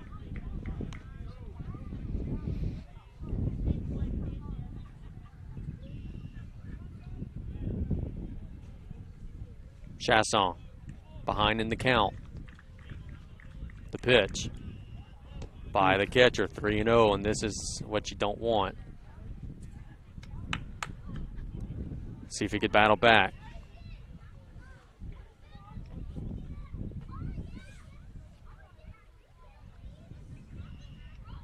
Jonah has the baseball. And the 3-0. That's a strike. It's 3-1. In case, once again, good showing by the Tarpons faithful coming out. Assumption, 4 o'clock in the afternoon start. It's a long drive. You got to take off work early, whatever it may be. The 3-1 is hit hard to left field, and Gouger will play it on a hop. It's a solid base hit for Thibodeau, and he booted it out there. How far will he run? He'll run an extra base, so it'll be a base hit and an extra bag on an error. Now Blanchard will stand in. Yeah, Jake was going to play the ball for 2 hops, and he just came up and kind of took his eye off the ball, and it went right between his legs. Gives the runner or the batter, Thibodeau, an extra base. They're going to run for him. That's number 5, Caleb Terrio will be running. as now Caleb Blanchard will stand in. Blanchard has been hit and popped out to Jake Pete. It's 2 times in the ball game. Tarp's got to settle in here. Fell behind in the count. That was strike 1. Then commit the error, strike 2. There's a swing and a miss. Speaking of strike 1, it's 0-1 to Blanchard.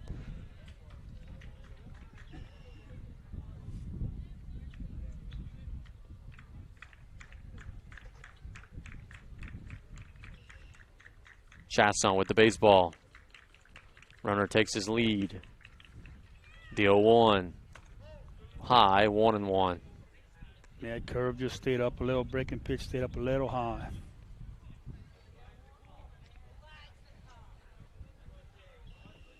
Potential momentum shift here. The Tarpons had a chance to really blow it open the last half inning. Did not. Now Assumption threatening here. Let's see if the Tarpons can take it back. The 1-1. Hit in the air to left field. It's a pop-up. Jake is under it, and he will make the grab. There's one away. He's battling the sun. He hustles that ball back into the infield. No one advances. One away.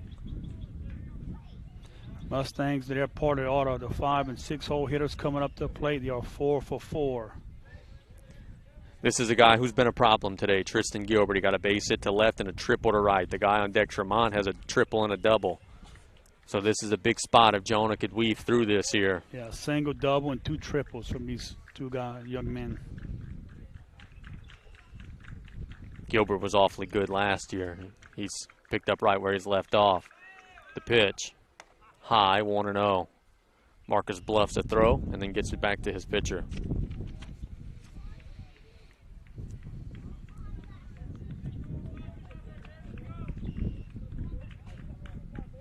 Runner takes his lead at second. There's 1 out. Tarpons protecting a 5-run advantage. The pitch to Gilbert. Low, 2-0.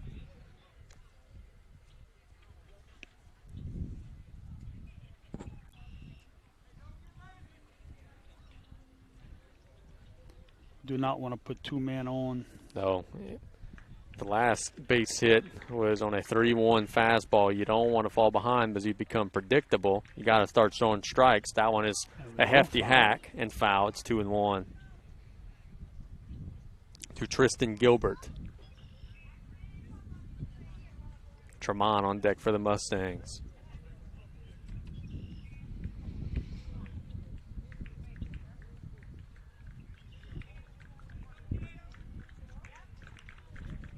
Gilbert standing back in. Chasson with the baseball. The 2-1. Good pitch. Swing and a miss. It's 2-2. Took a little bit off, and he was way out in front. Nice job by Jonah. Battling back, getting that count even again. See if now he can come with an out pitch here. It's going to be a tough guy to strike out, but maybe we could get him to put it in play. Let's see. Stares at the runner. Now the 2-2. And he got him. Struck him out. Swinging. There's 2 away. Now Tremont will stand in. We said these next 2 guys were trouble. He's got 1 of the 2 sitting in the dugout. Let's see if he could retire the second piece of the puzzle here. This young man has had a 2 RBI triple and an RBI double. 3 RBIs so far in the game. First pitch he sees. High, 1-0. Parker Satoon is on deck for the Mustangs.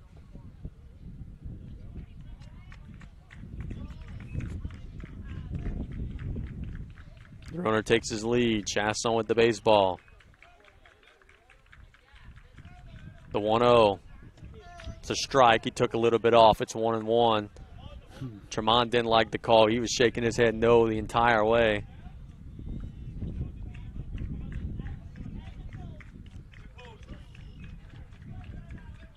Assumption making a little noise, trying to spark a 2-out rally.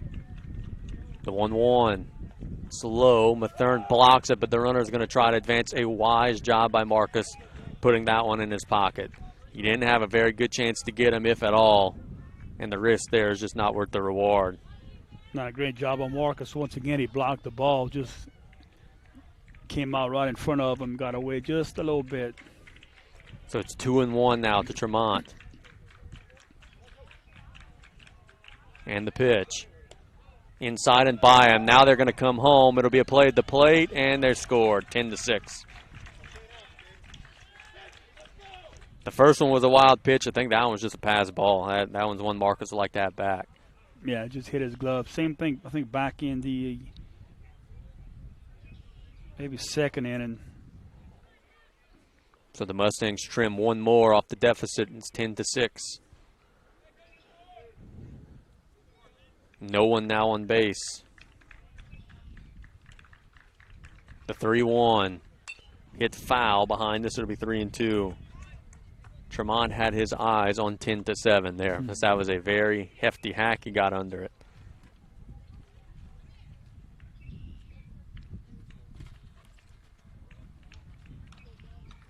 Chasson trying to battle back. He was behind the count. Now it's full.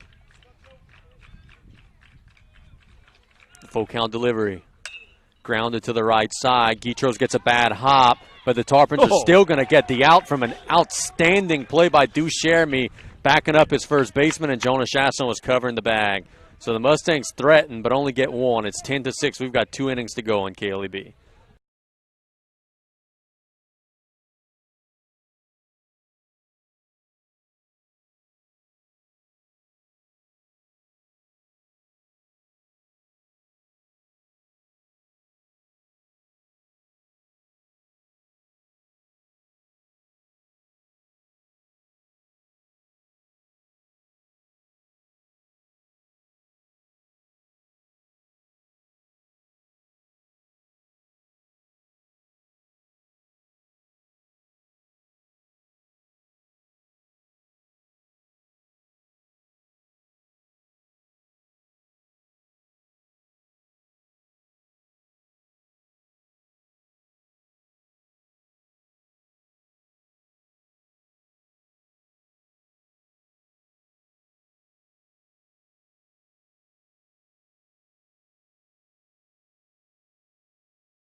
Slowly, Assumption has whittled 2 runs off of that lead. It's now 10-6.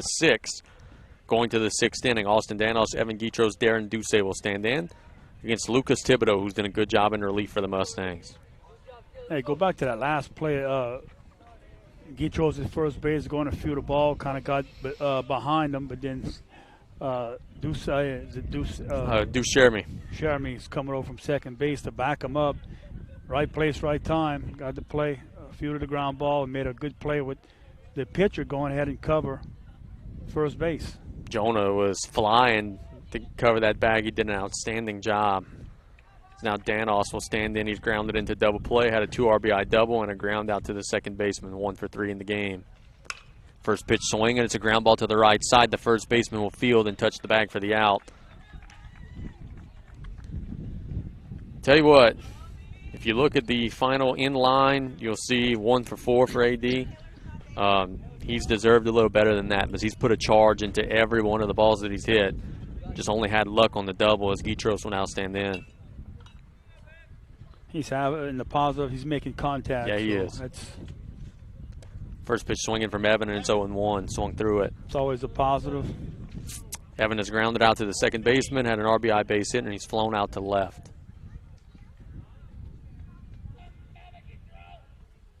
The pitch. Wide, 1-1. All of the self-inflicted wounds that the Mustangs had early in the game with the walks and the errors, they've cleaned that up in the last 2-3 innings. Pitch to Evan.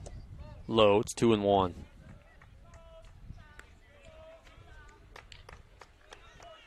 Duce's on deck for South Lafourche.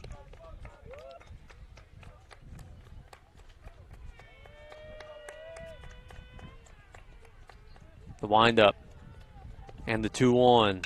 Hit hard, foul. Look out, Coach Chandler. That one nearly carried him into the batting cages over there. He did just get out of the way. It's 2-2.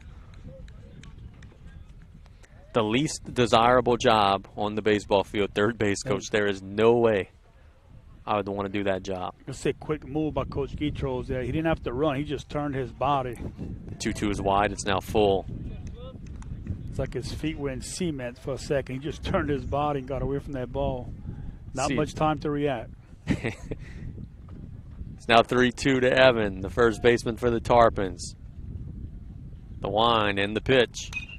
Hit foul. Uh-oh. That's close. We're covering it up. We couldn't see it, and it's over our head, thank God. That was close. Too close for comfort. Truck is calling us chickens, and he is right in calling us that. Well, we had chicken without a bump in our head, at least. And the pitch. Hit hard, and again, Coach Chandler nearly wearing it. Something, there's some sort of beef there. Evan Guitros doesn't like Coach Chandler very much, apparently. Oh. He skirted out of the way. It's easy to laugh from this side of the fence. The pitch before we weren't laughing very much. The 3-2 pitch. Hit up the middle. Evan. What an at-bat. He fouled off a bunch of pitches. Everything that he hit had some pepper to it, and there's a solid base hit up the middle for Evan Guitros. And Coach Chandler Guitros is the happiest man around. Finally. Yeah, that at-bat is over. Put it in play. That's the good news, Coach. The bad news is the young man stepping in could hit one awfully hard, too. Darren Ducey. Evan takes his lead.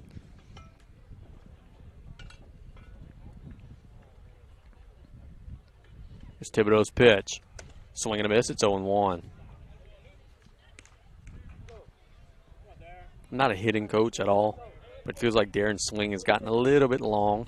Kind of had that quick action early in the season, maybe a little bit longer than it was. See if he could straighten one out here. They throw back, and Guitros is in safe.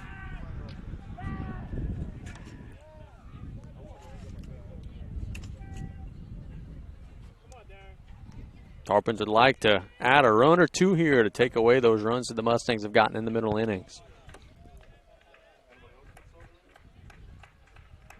The stretch. And now the pitch. It's a strike. And it's 0-2 again to Ducey. So talked about that his last at-bat is when you're trying to find something, you're always behind 0-2. That's just the way that this game is. It's a cruel game. He hit one hard his last at-bat to the third baseman. It's the pitch. Swung on and missed. It'll be a strikeout, but they'll have to throw down to first. He's out because the runner was, he's out. The runner will take second.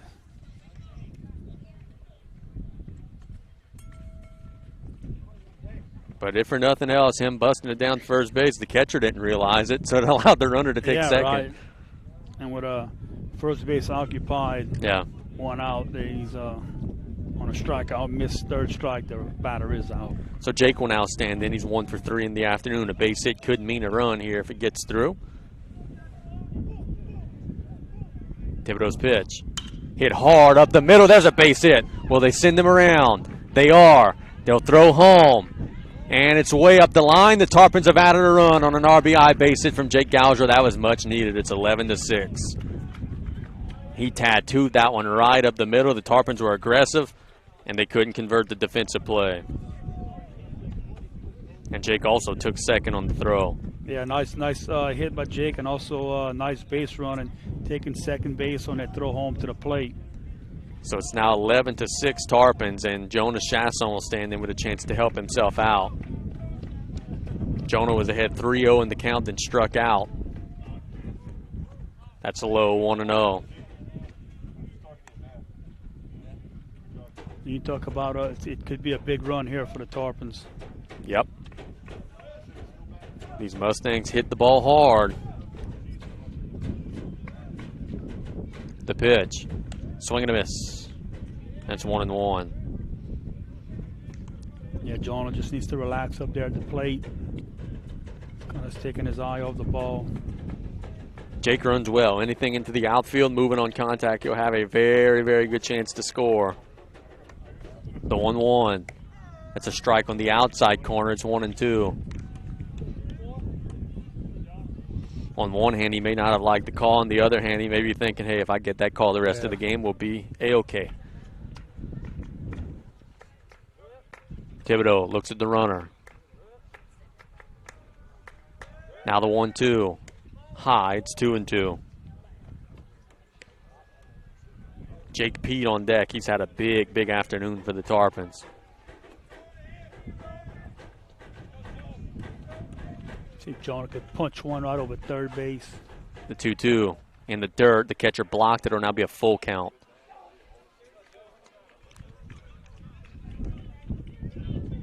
Tarpon's command of the strike zone today has been much better than in the last couple of series, even dating back to Ellender. Full count delivery coming. Here it is. Hit to right center field. The center fielder charging it, and he makes the play, and that'll retire the side. But the Tarpons get an insurance run on an RBI single from Jake Galjor. We're going to bottom 6 with Tarpons up by 5 on 1600 AM KLEB.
Tarpons lead by 5. It's 11-6 here. We're going to the bottom of the 6th inning. It's Satoon, Pierce, and Eno batting against Jonah Chasson.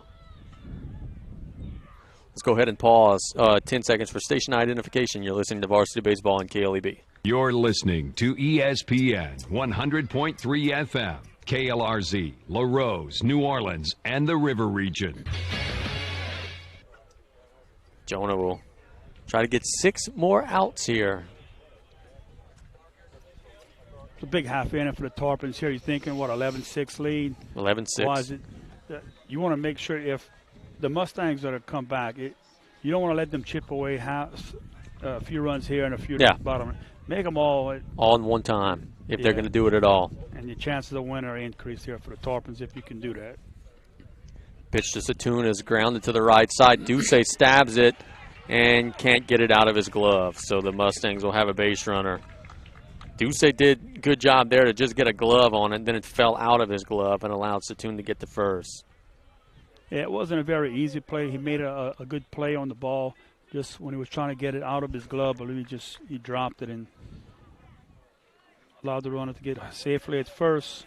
Well, there's a start for Assumption. Pierce will stand in. Jonah throws back. The runner is safe.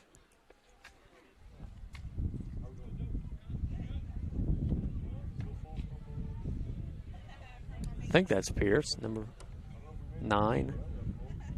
Yep, Scott Pierce batting for Sage Revere. Pitch. Low. It's 1-0.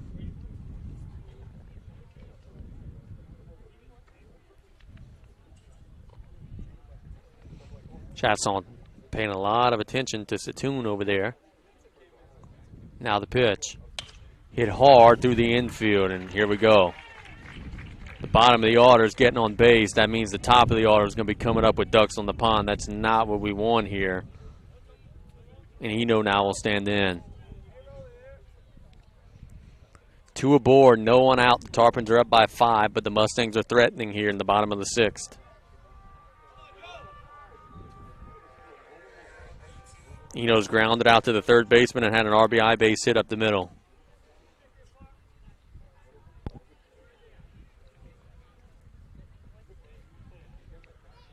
Chasson peeking at the runners. The pitch. It hit him right in the back. The bases are loaded.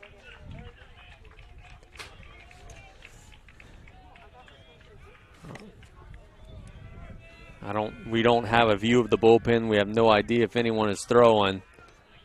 No one is, Truck is telling us. That may change here in a hurry, though. Time called. They're going to go and talk to the pitcher. The bases are loaded. No one is out.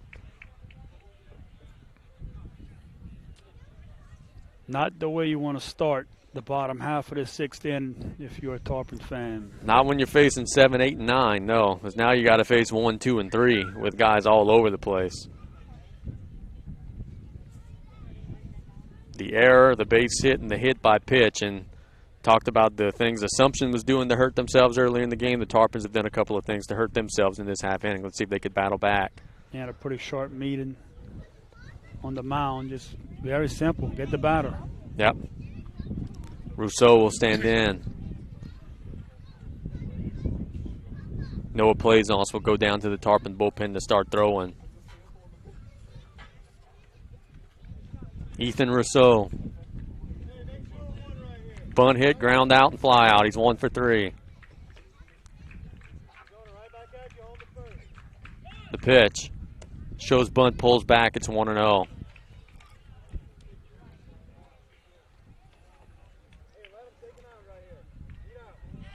He might just be taken.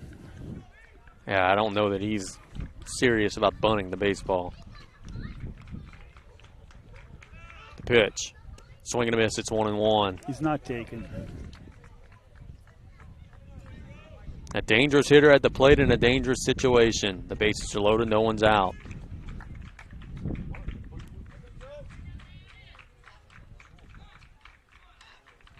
Chasson delivers the 1-1. Chopped foul on the right side, and it's 1-2. The best curveball that you got left in your arm right here, Jonah. We would take it. Hopefully strike him out looking. That would be a huge for the Tarpons. Big pitch coming up. The last breaking pitch he threw, though, it didn't break at all, and it hit Eno. So we'll see what gives here. The 1-2. High, and it's 2-2. Job of Marcus Mathern. Once again, at catch it. That ball just sailed away from Jonah. Marcus did a good job coming up, catching that ball, not allowing it to get to the backstop. The runners take their leads. It's a 2-2 count to Ethan Rousseau.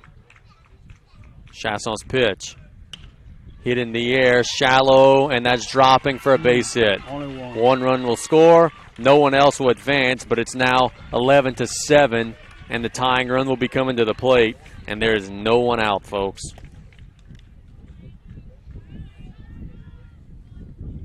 Now Andrew Landry will stand in, and things are starting to get away pretty quickly here.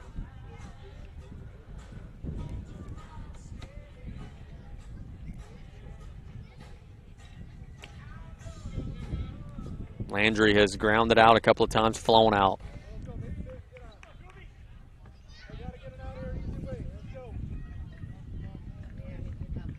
The shortstop stands in. The first pitch he sees is low, 1-0.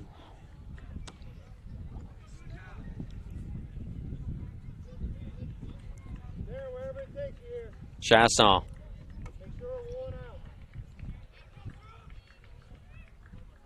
Holding that baseball. He delivers. Blocked, 2-0. Not a Mustang dugout has a little more life than what they've been showing earlier. And the Tarpons are back against their heels a little bit. Their pitcher's kind of lost it a little bit. He's got to find it quickly. It's 2-0 to Landry. The pitch. That's a strike. It's 2-1. 11-7 our score. That's the good news. The bad news, the Mustangs have the bases loaded and no out in the sixth. And the two-hole hitter batting.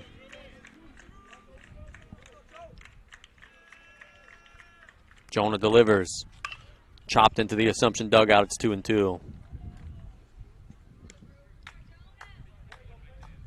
Tarpon crowd trying to egg on the pitcher a little bit. Try to find that little extra juice. We would take any type of out right now. Yeah, getting ready to say if you're the Tarpons, you just want an out. something to break this little run the Mustangs are on with 4 straight guys reaching safely. The pitch. Hit in the air, up the middle. It's another base hit. 1 run will score. The second run being waved around. He will also score, and it's a 2-run game.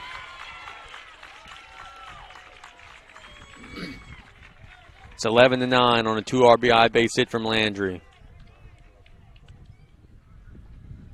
And they've got to go get him, I think. Maybe 1 batter too late, but I think this is going to be the call to the bullpen. I thought for a second that Tarpons would have had Russo going from first to second. He rounded second. Ball was relayed to second base, but second baseman wasn't aware that Russo was off the bag. So it's a 1-minute pitching change timeout. We'll go ahead and take a commercial break with our score 11-9 here on KLEB. Archie Manning here for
Things have changed here in the last 15 minutes for South Lafourche. The Mustangs have a couple across in the inning. It's 11-9 now. They have the tying run at first base.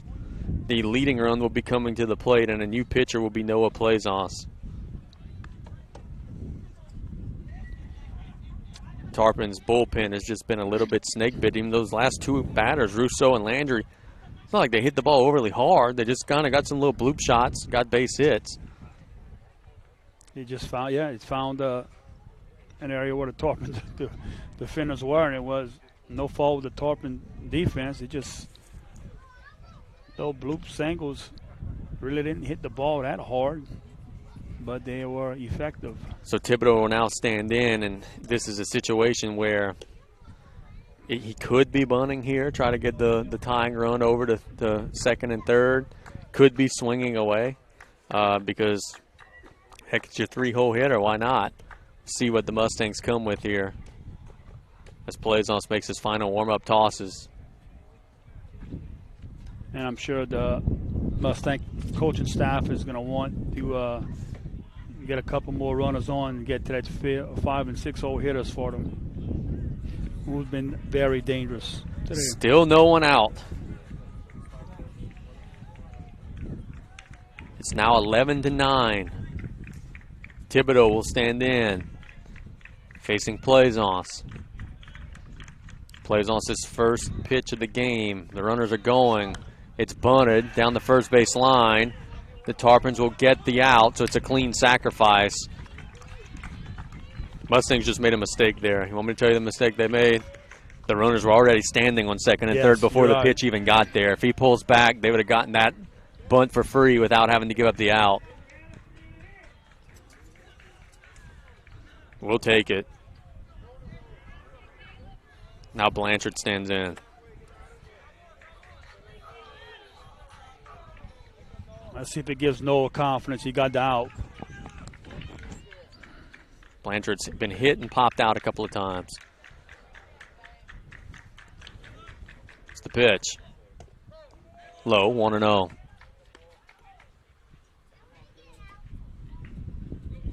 The infield is playing in on the corners, but back on the middle.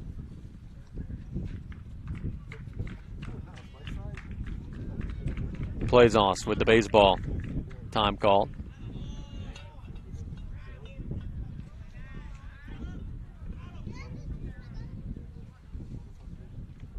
Caleb Blanchard standing in. The pitch. That's by the catcher, but no one's going to advance. Time called. Coach Guitros will call time and argue what?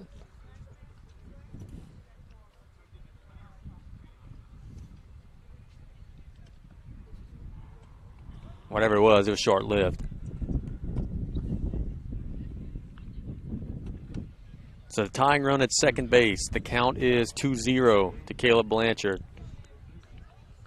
Noah needs to be aware in the pass ball. He needs to cover the plate. This last time he was late getting to the plate.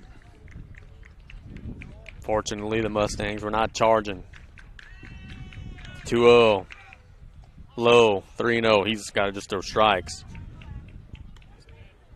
Some of the same issues on Tuesday against Vanderbilt. Had a hard time locating in the zone.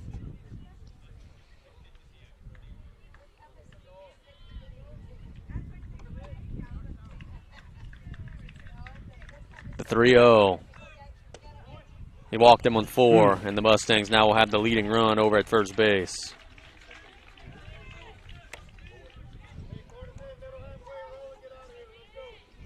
Tristan Gilbert will stand in.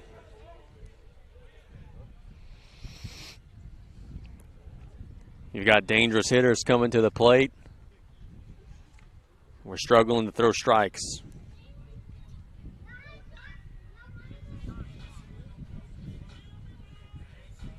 Courtesy runner. Tarpons have activity in the bullpen.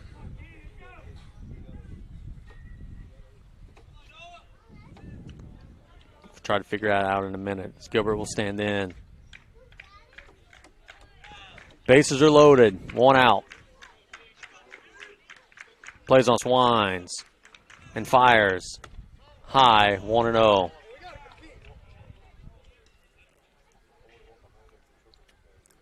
It's a helpless feeling right now in that Tarpon dugout. You're struggling to throw strikes. The Mustangs are just sitting back and letting you give it to them. The 1-0.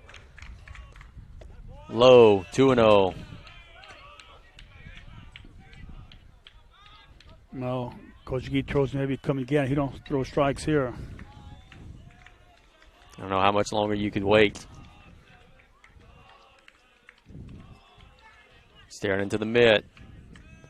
The 2-0. That's a strike, swinging strike. It's 2-1. There go Noah. Noah's a competitor. He'll come back.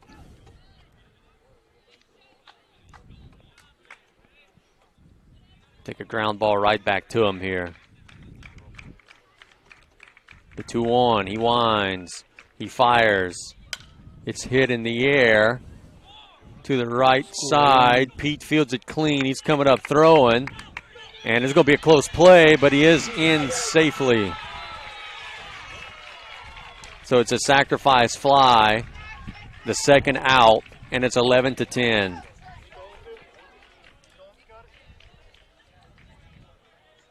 Coach Guitros is upset that they cut off the throw. It would have been awfully close.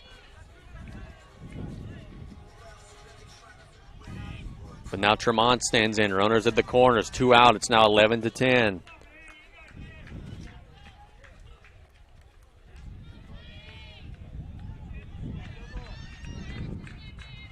Tremont has been phenomenal today. He's got a triple, a double, and he's grounded out. He's 2 for 3. Noah's got to be careful here not to buck. He almost just did. Yeah, he almost just did. Like he stepped with the wrong foot. I don't know, it may have been. The stretch and the pitch. Wide, 1-0. See if the Mustangs going to be aggressive and send that runner at first. Let Marcus go down and get him out. It's 9-1-2 for the Tarpons in the 7th. That's Pete, Sheremy, and Mathern. We would like to still have a 1-run lead at that point. The pitch. Wide. I would like to be aggressive if I'm Assumption, but until he throws me a strike, I'm not risking giving up an out on the bases.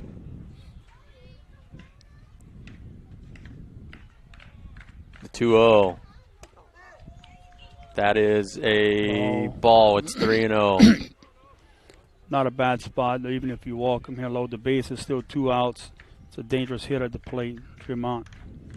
And he may have the green light here. The 3-0, the runner goes. It's a strike, and it's 3-1. So now 2 runners in scoring position. The lead run over at second base. Tying run over at third.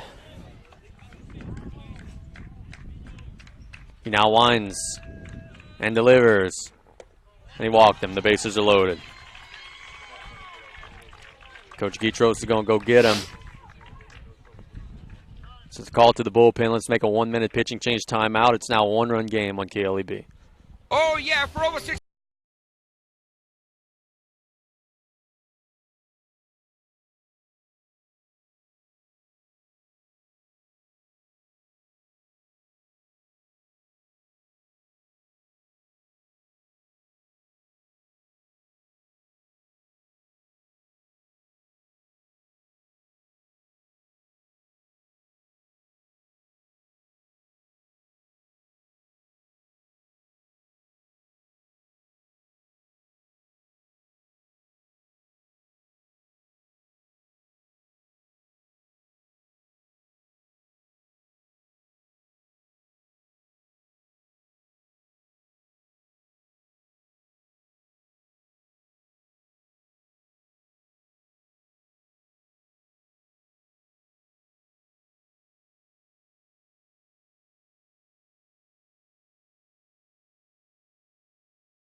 Pete is the new Tarpon pitcher. Going to right field will be number 6, Sidney Bruce.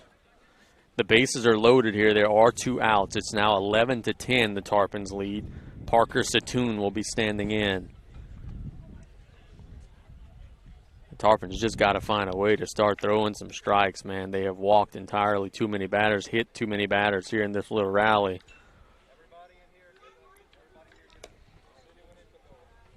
Pete's going to have to find it quickly because his warm-up tosses have not exactly been in the strike zone. Yeah, no room to put him. He's tried winding up. Now he's going to try stretching, see if he can deliver a strike here. That one was wide again. So we'll see.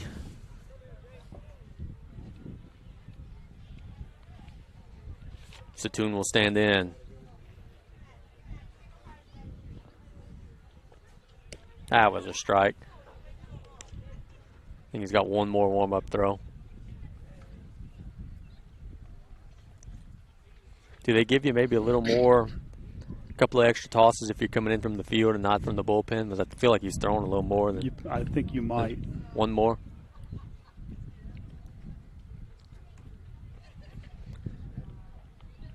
Seven throws, Truck's telling us. So we'll see. We'll play on. Satoon will stand in with the bases loaded. There are 2 outs. Any type of out will get us into the dugout with a chance to add to this lead. It's been a wild and crazy afternoon.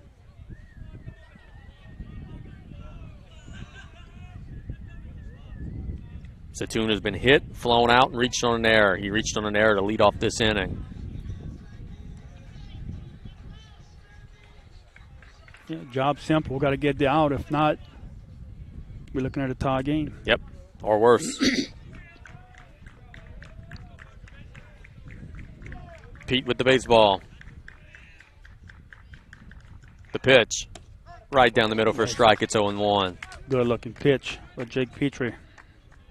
He will be leading off the 7th inning for the Tarpons.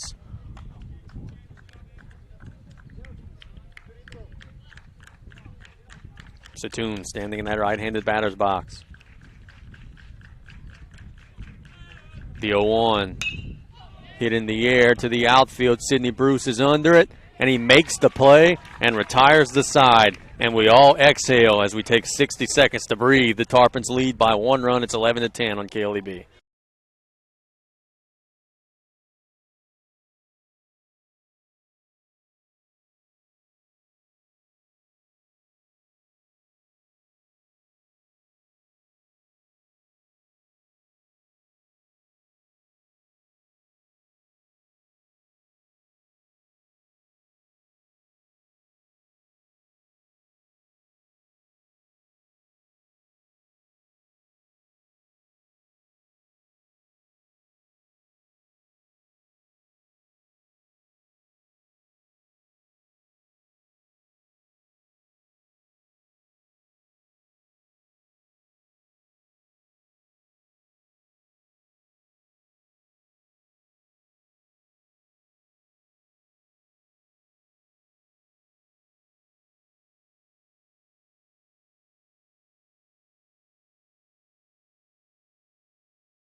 11-10. The Tarpons are out in front. It's 9-1-2. Jake Pete, Ducharme, Marcus Mathern against Lucas Thibodeau, the Assumption pitcher. We were talking about this off the air during the commercial break. For South Lafourche to feel comfortable going to the bottom of the 7, they've got to get a handful of runs here. You don't want to be heading to the bottom 7, 11-10. And you got Jake Pete standing in, who just got a huge out for the Tarpons on the mound. He's had a huge day at the plate. He's 2 for 2.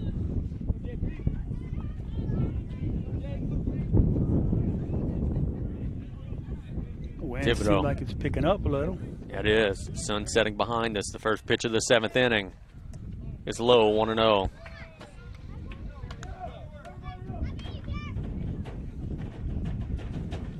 Would love a leadoff man aboard, especially this leadoff man, but he could run. The 1-0 popped up behind us, and it'll be 1-1. Tarpon dugout making some noise. They have a little life after getting that huge third out.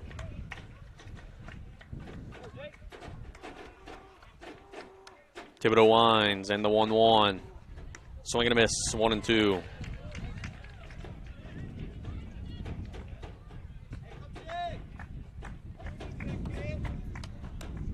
On deck, Ducharme for the Tarps.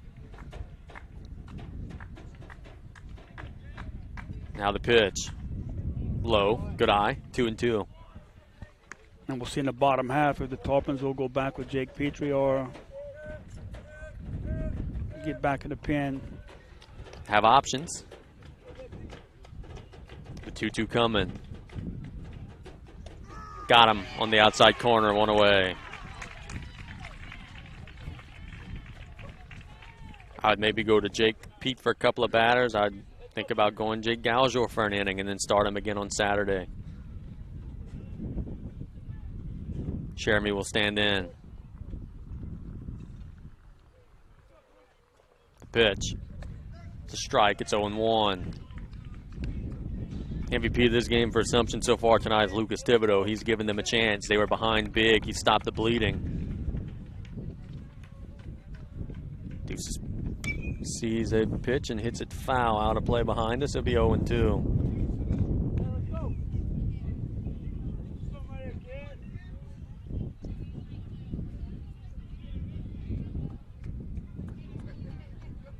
Being told that Jake is throwing in the bullpen for the Tarps. The 0-2 is popped up behind us, I hope. Not a close one, yeah. And it's 0-2.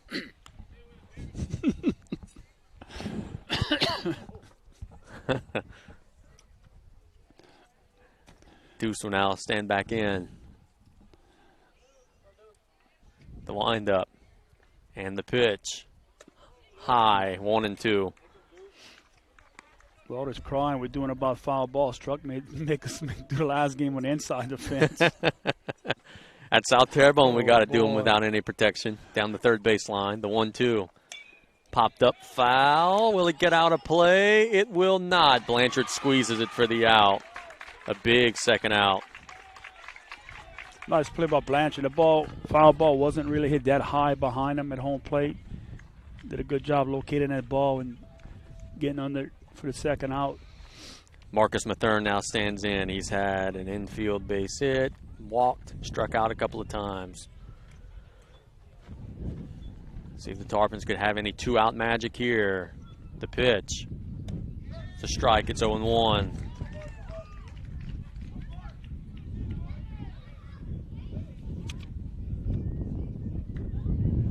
Thibodeau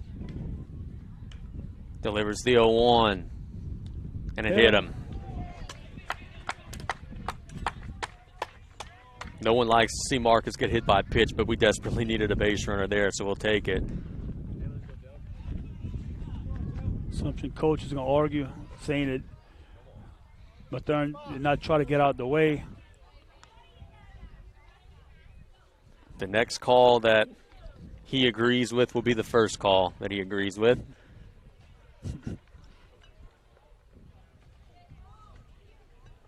Jelby will stand in.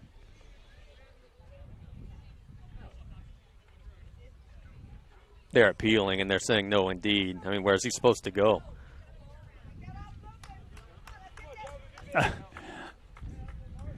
Home plate umpire asked for help.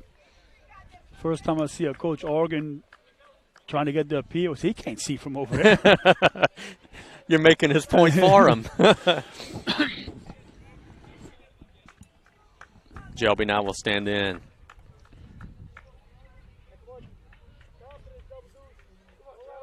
The stretch.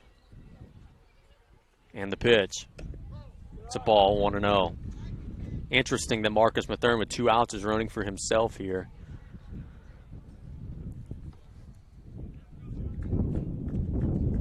See if Shelby could find a hole somewhere.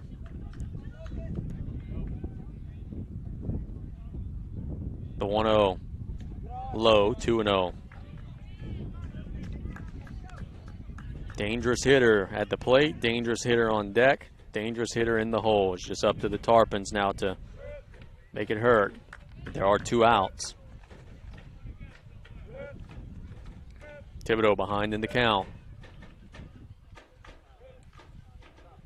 The pitch. Low. 3-0.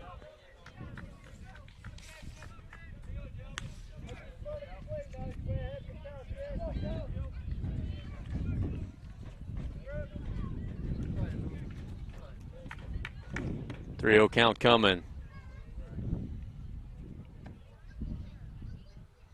Maybe taken here. Let's see the pitch. That's a strike. It's 3-1. Not a bad take by Shelby.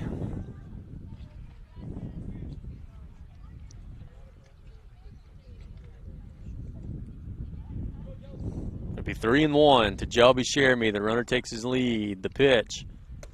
He walked him, so the Tarpons have a couple of base runners aboard. And now Austin Danos will stand in.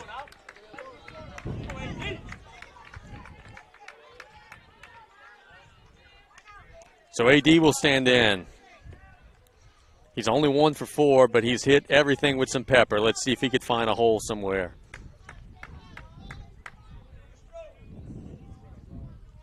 Thibodeau is battling his command a little bit. Tarpons faithful, encouraging Danos to stay hot. The pitch. Low, 1-0. We would love to have another run across here. Tense moment in our game.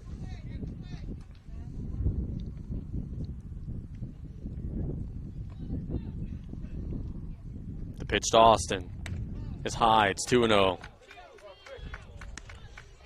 From the Tarpon perspective, the young man's starting to lose his command a little bit. Got to be careful.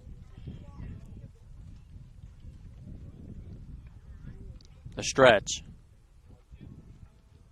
And the 2-0. That's a strike. It's 2-1. Thibodeau struggling a little bit this last couple of hitters. Make him throw you a strike. And that wasn't a good pitch to hit anyway on the outside corner. The 2-1 AD popped up, heads up in the stands, and I will be behind everything. It's 2-2. So deuces everywhere. 2 aboard, 2-2 count, 2 outs.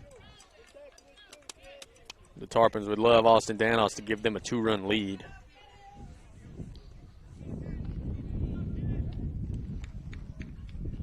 Pitcher staring into the mitt. Runners take their leads. Thibodeau's pitch. Hit hard, but right to the shortstop who will field clean and step on the bag. The Tarpons threaten, get nothing on the board. We've got the bottom 7 coming. It's 11-10 South Lafourche and KLEB.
To the bottom 7 we go. It's going to be, I'm trying to figure out where we are in the lineup. It'll be 8, 9, and 1 for Assumption. Jake Pete will still be throwing on the mound for the Tarps. It's my understanding Jake Daljour is also loose and ready, though he's in left field right now. Scott Pierce will be leading off. What a ball game. Ups, downs, runs, you know, it was. Lots of offense, lots of momentum swings. We just hope that there's not any more momentum swings in this game.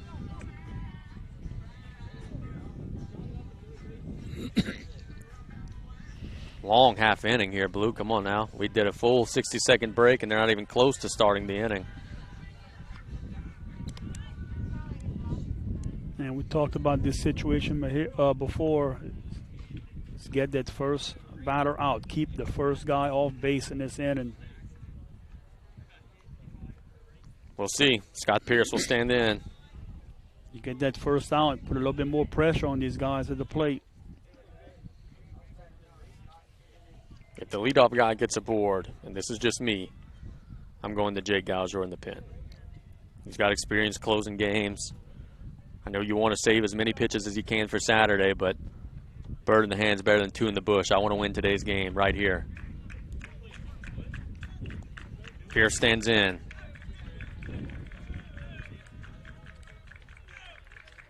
The pitch. It's a strike on the inside corner. It's 0-1.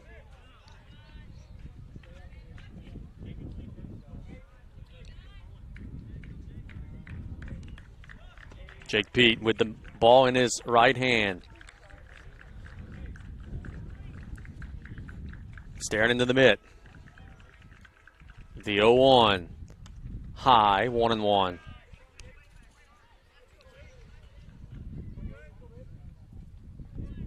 Yeah, I think both teams know how important this batter is right here. There's not a lot of noise. It's kind of quiet. Everybody waiting for it to unfold. The 1-1. High, 2-1. Looks like he's overthrowing a little bit. He's got to calm down.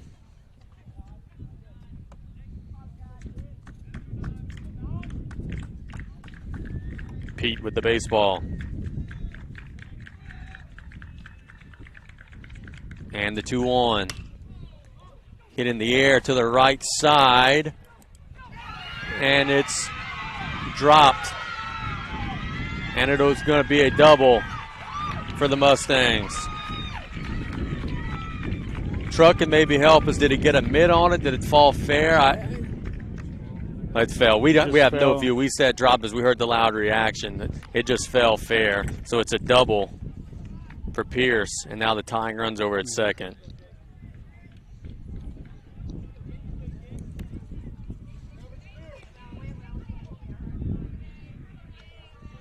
Yeah, we didn't talk about March Madness kicking up again tonight. Just got a text message from someone we talked about our last broadcast who picked Kentucky to win. I don't know. Do they play today? Eno will now stand in. Runner takes his lead. The pitch. It's a strike. There we go. No, LSU plays tomorrow. But anybody, again, who picked Kentucky does not deserve, I'm not going to say their name because I don't think Elliot Guidry would be happy if I told people he picked Kentucky. Pete with the baseball. The runner takes his lead at second. The 0-1. It's blocked by Mathern. He was showing bunt. It's 1-1. Once again, Marcus Mathern behind the plate stopped that runner from going to third, which would have been huge. Yes. Jake steps off.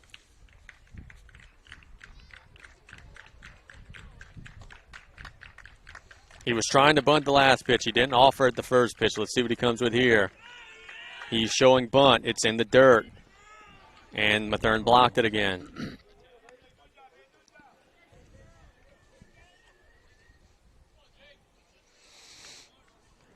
The Gage Eno, the 9-hole hitter. He's trying to give you out here, boys.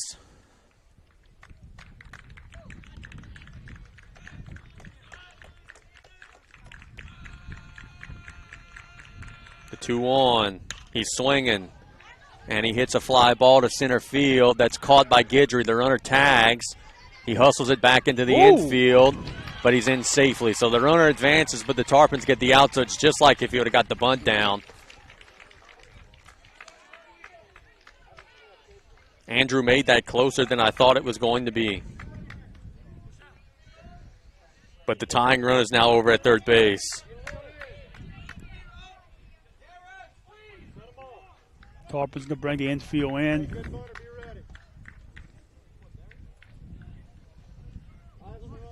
Might be a bunt situation. Think they might squeeze. And Rousseau could really fly, so you got to be careful. The pitch. It's a strike. It's 0-1.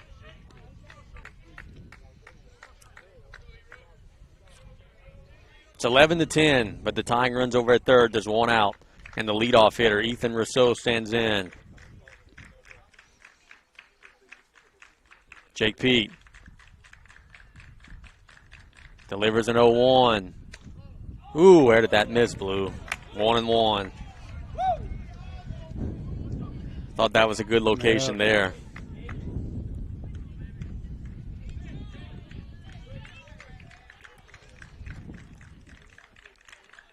Jake staring into the mitt. The 1-1. Hit foul. It's 1-2 down the left side. We're going to make sure we keep the ball again in front of us with that runner at third. Tarpons would love a second out without trading the run here.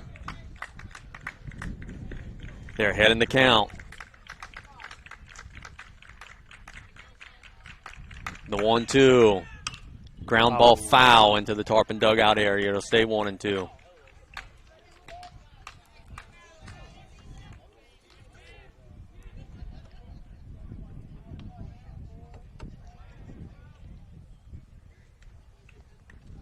Pete with the baseball.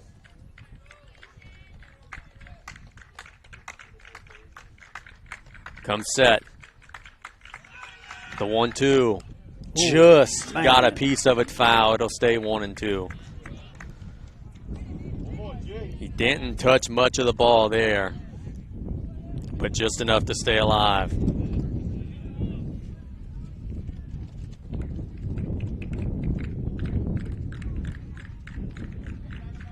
Pete.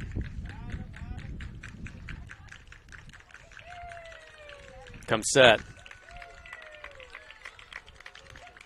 Getting his pitch call. And another 1-2 pitch. In the dirt, what a block by Mathern. Hit him? Oh, I don't know about that. Truck saying it did hit him. So runners will be at the corners now on the hit by pitch. The winning run's over at first.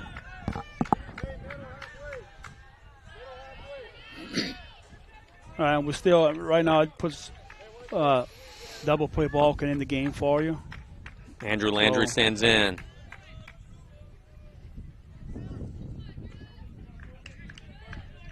One out. It's a one-run game.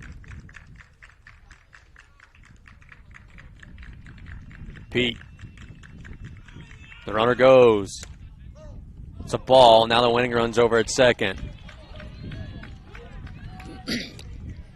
So I'm just going to make sure to get out that force play. It's a 1-0 count. The infield now comes back in.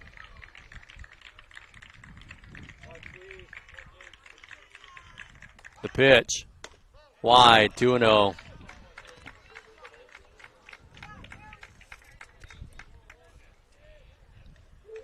Everything has been behind in the count. It's 2-0 to Andrew Landry. And the pitch. That's a strike. It's 2-1.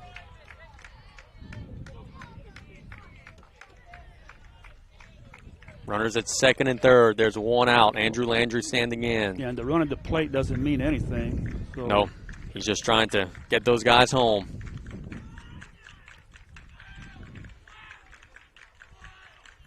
Jake staring into the mitt. The runner's coming home. Oh. And he's held up. He didn't try to punt it.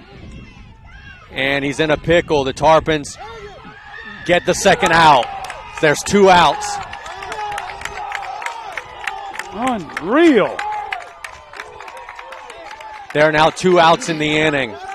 It was a suicide squeeze, and no one showed bunt. And the Tarpons get a huge second out on one of the wildest plays I've ever seen. Time is called. The Mustangs do have a runner at third. He stole.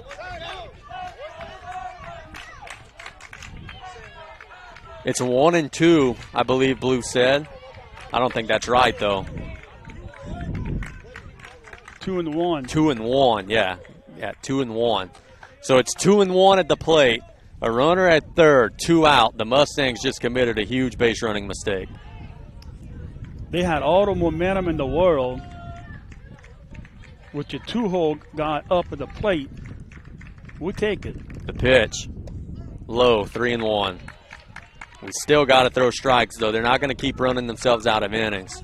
Before they pitched. It was 2-1 before. Where's Chandler? It was 2-1 before that on that last pitch. Time is called. There's confusion about the count.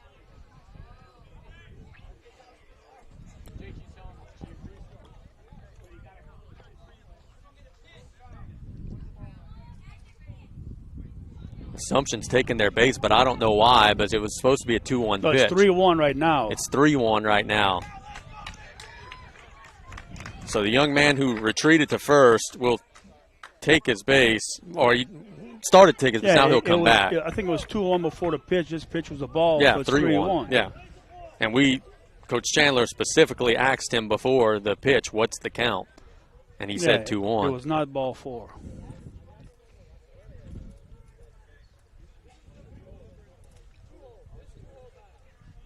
I'm sure Assumption's coach will argue that he knows exactly what the count was, and it's not what this is.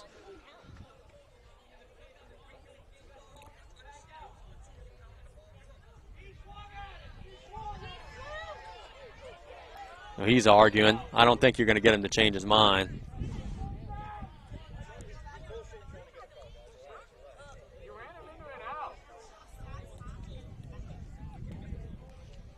They're still debating. Well, and all the while, Jake Pete standing on the mound like an ice block. It was 2-1. Then he threw a ball. It's 3-1. The ball was high, but he swung at the ball. And it doesn't matter. You could break out the iPad. You could do whatever. We learned the hard way from this, unfortunately, earlier this season.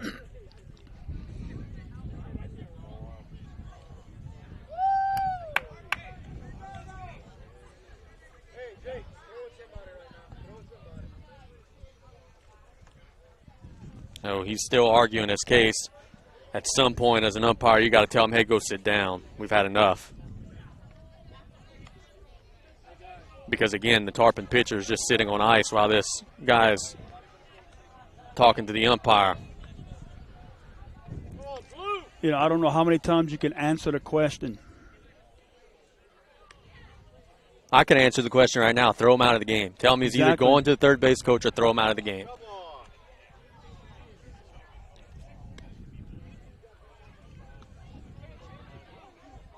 And he is going to now retreat.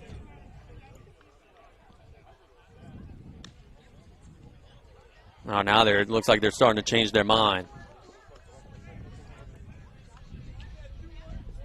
Yeah, before the pitch, he looked at Coach Gitros and said it was 2-1.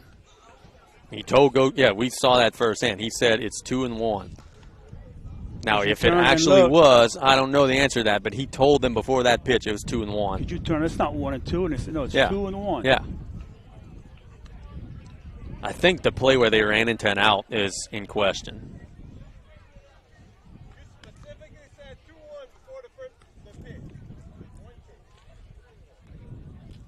They're still debating. Either way, guys, we have a pitcher who's pitching with the game on the line, getting cold. Let's play baseball.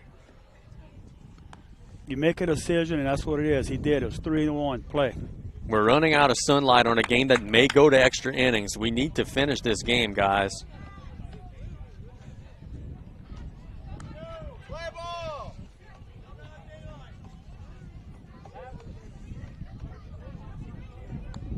The home plate umpire's got to get control of this.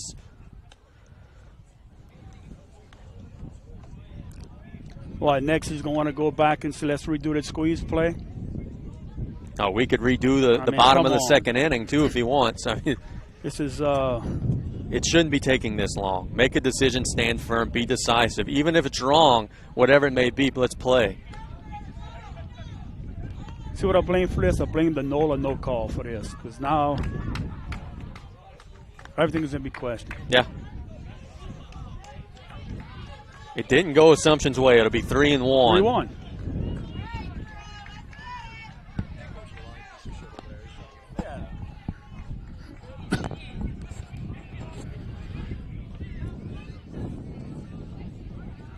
So it's 3-1. Runner at third, 2 outs after all the confusion. But Coach Guitro to say, let's intentionally walk him. The pitch. It's a strike. Stay in the box. And it's 3-2. The young man took off to first.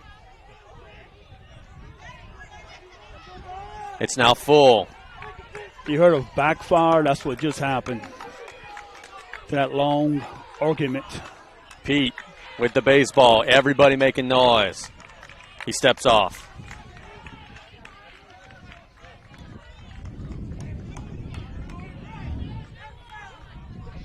Pete staring into the mid of the third. The runner takes his lead. Slow, he walked him. So the Mustangs will now take their bag.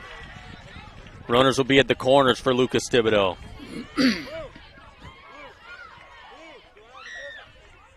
Coach Guitros will go and talk to him.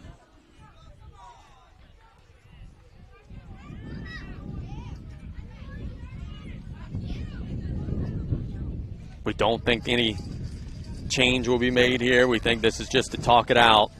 And this coach is coming back, question umpire some more. I mean, he got what he wanted now.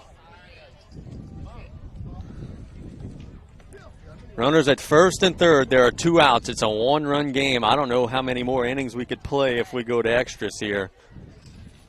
So what happens? Do we resume Saturday, or is it just a tie?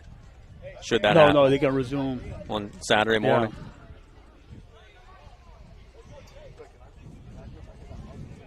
Lucas Thibodeau will stand in.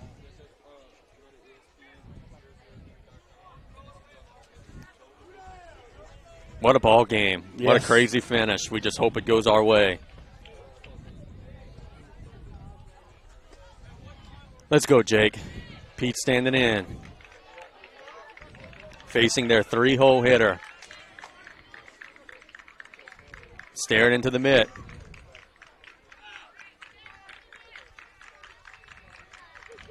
He stretches, he delivers. It's a strike, it's 0-1.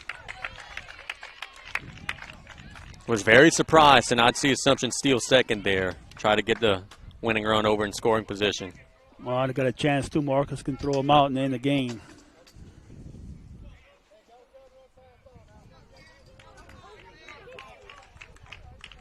Pete working very, very slowly.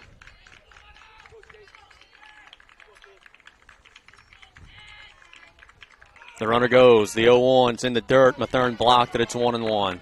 But again, the winning run will be at second base. A base hit would probably win this game for Assumption.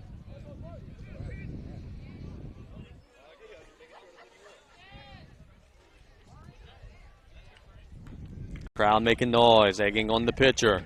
The Assumption crowd trying to egg on the batter.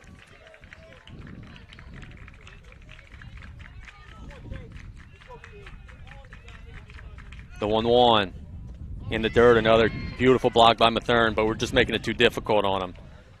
He won't be able to block all of them. We've got to throw strikes. We've hit a batter. We've walked 2 guys in the half inning.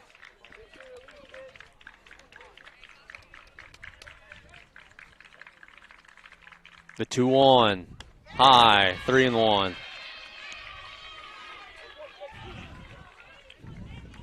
Again, same situation. Guy at the plate, run does not mean anything, but again, he can drive in. Yep, he runs. could win it for you. Jake delivers a 3-1. Hit hard to Darren Duce at third. He makes the throw, and the Tarpons have won 11-10 in Assumption. Jake Pete gets the big out that he needed, and the Tarpons win, and guess what? Assumption coach is crying. He could argue until next Saturday as far as we're concerned. The Tarpons do what they got to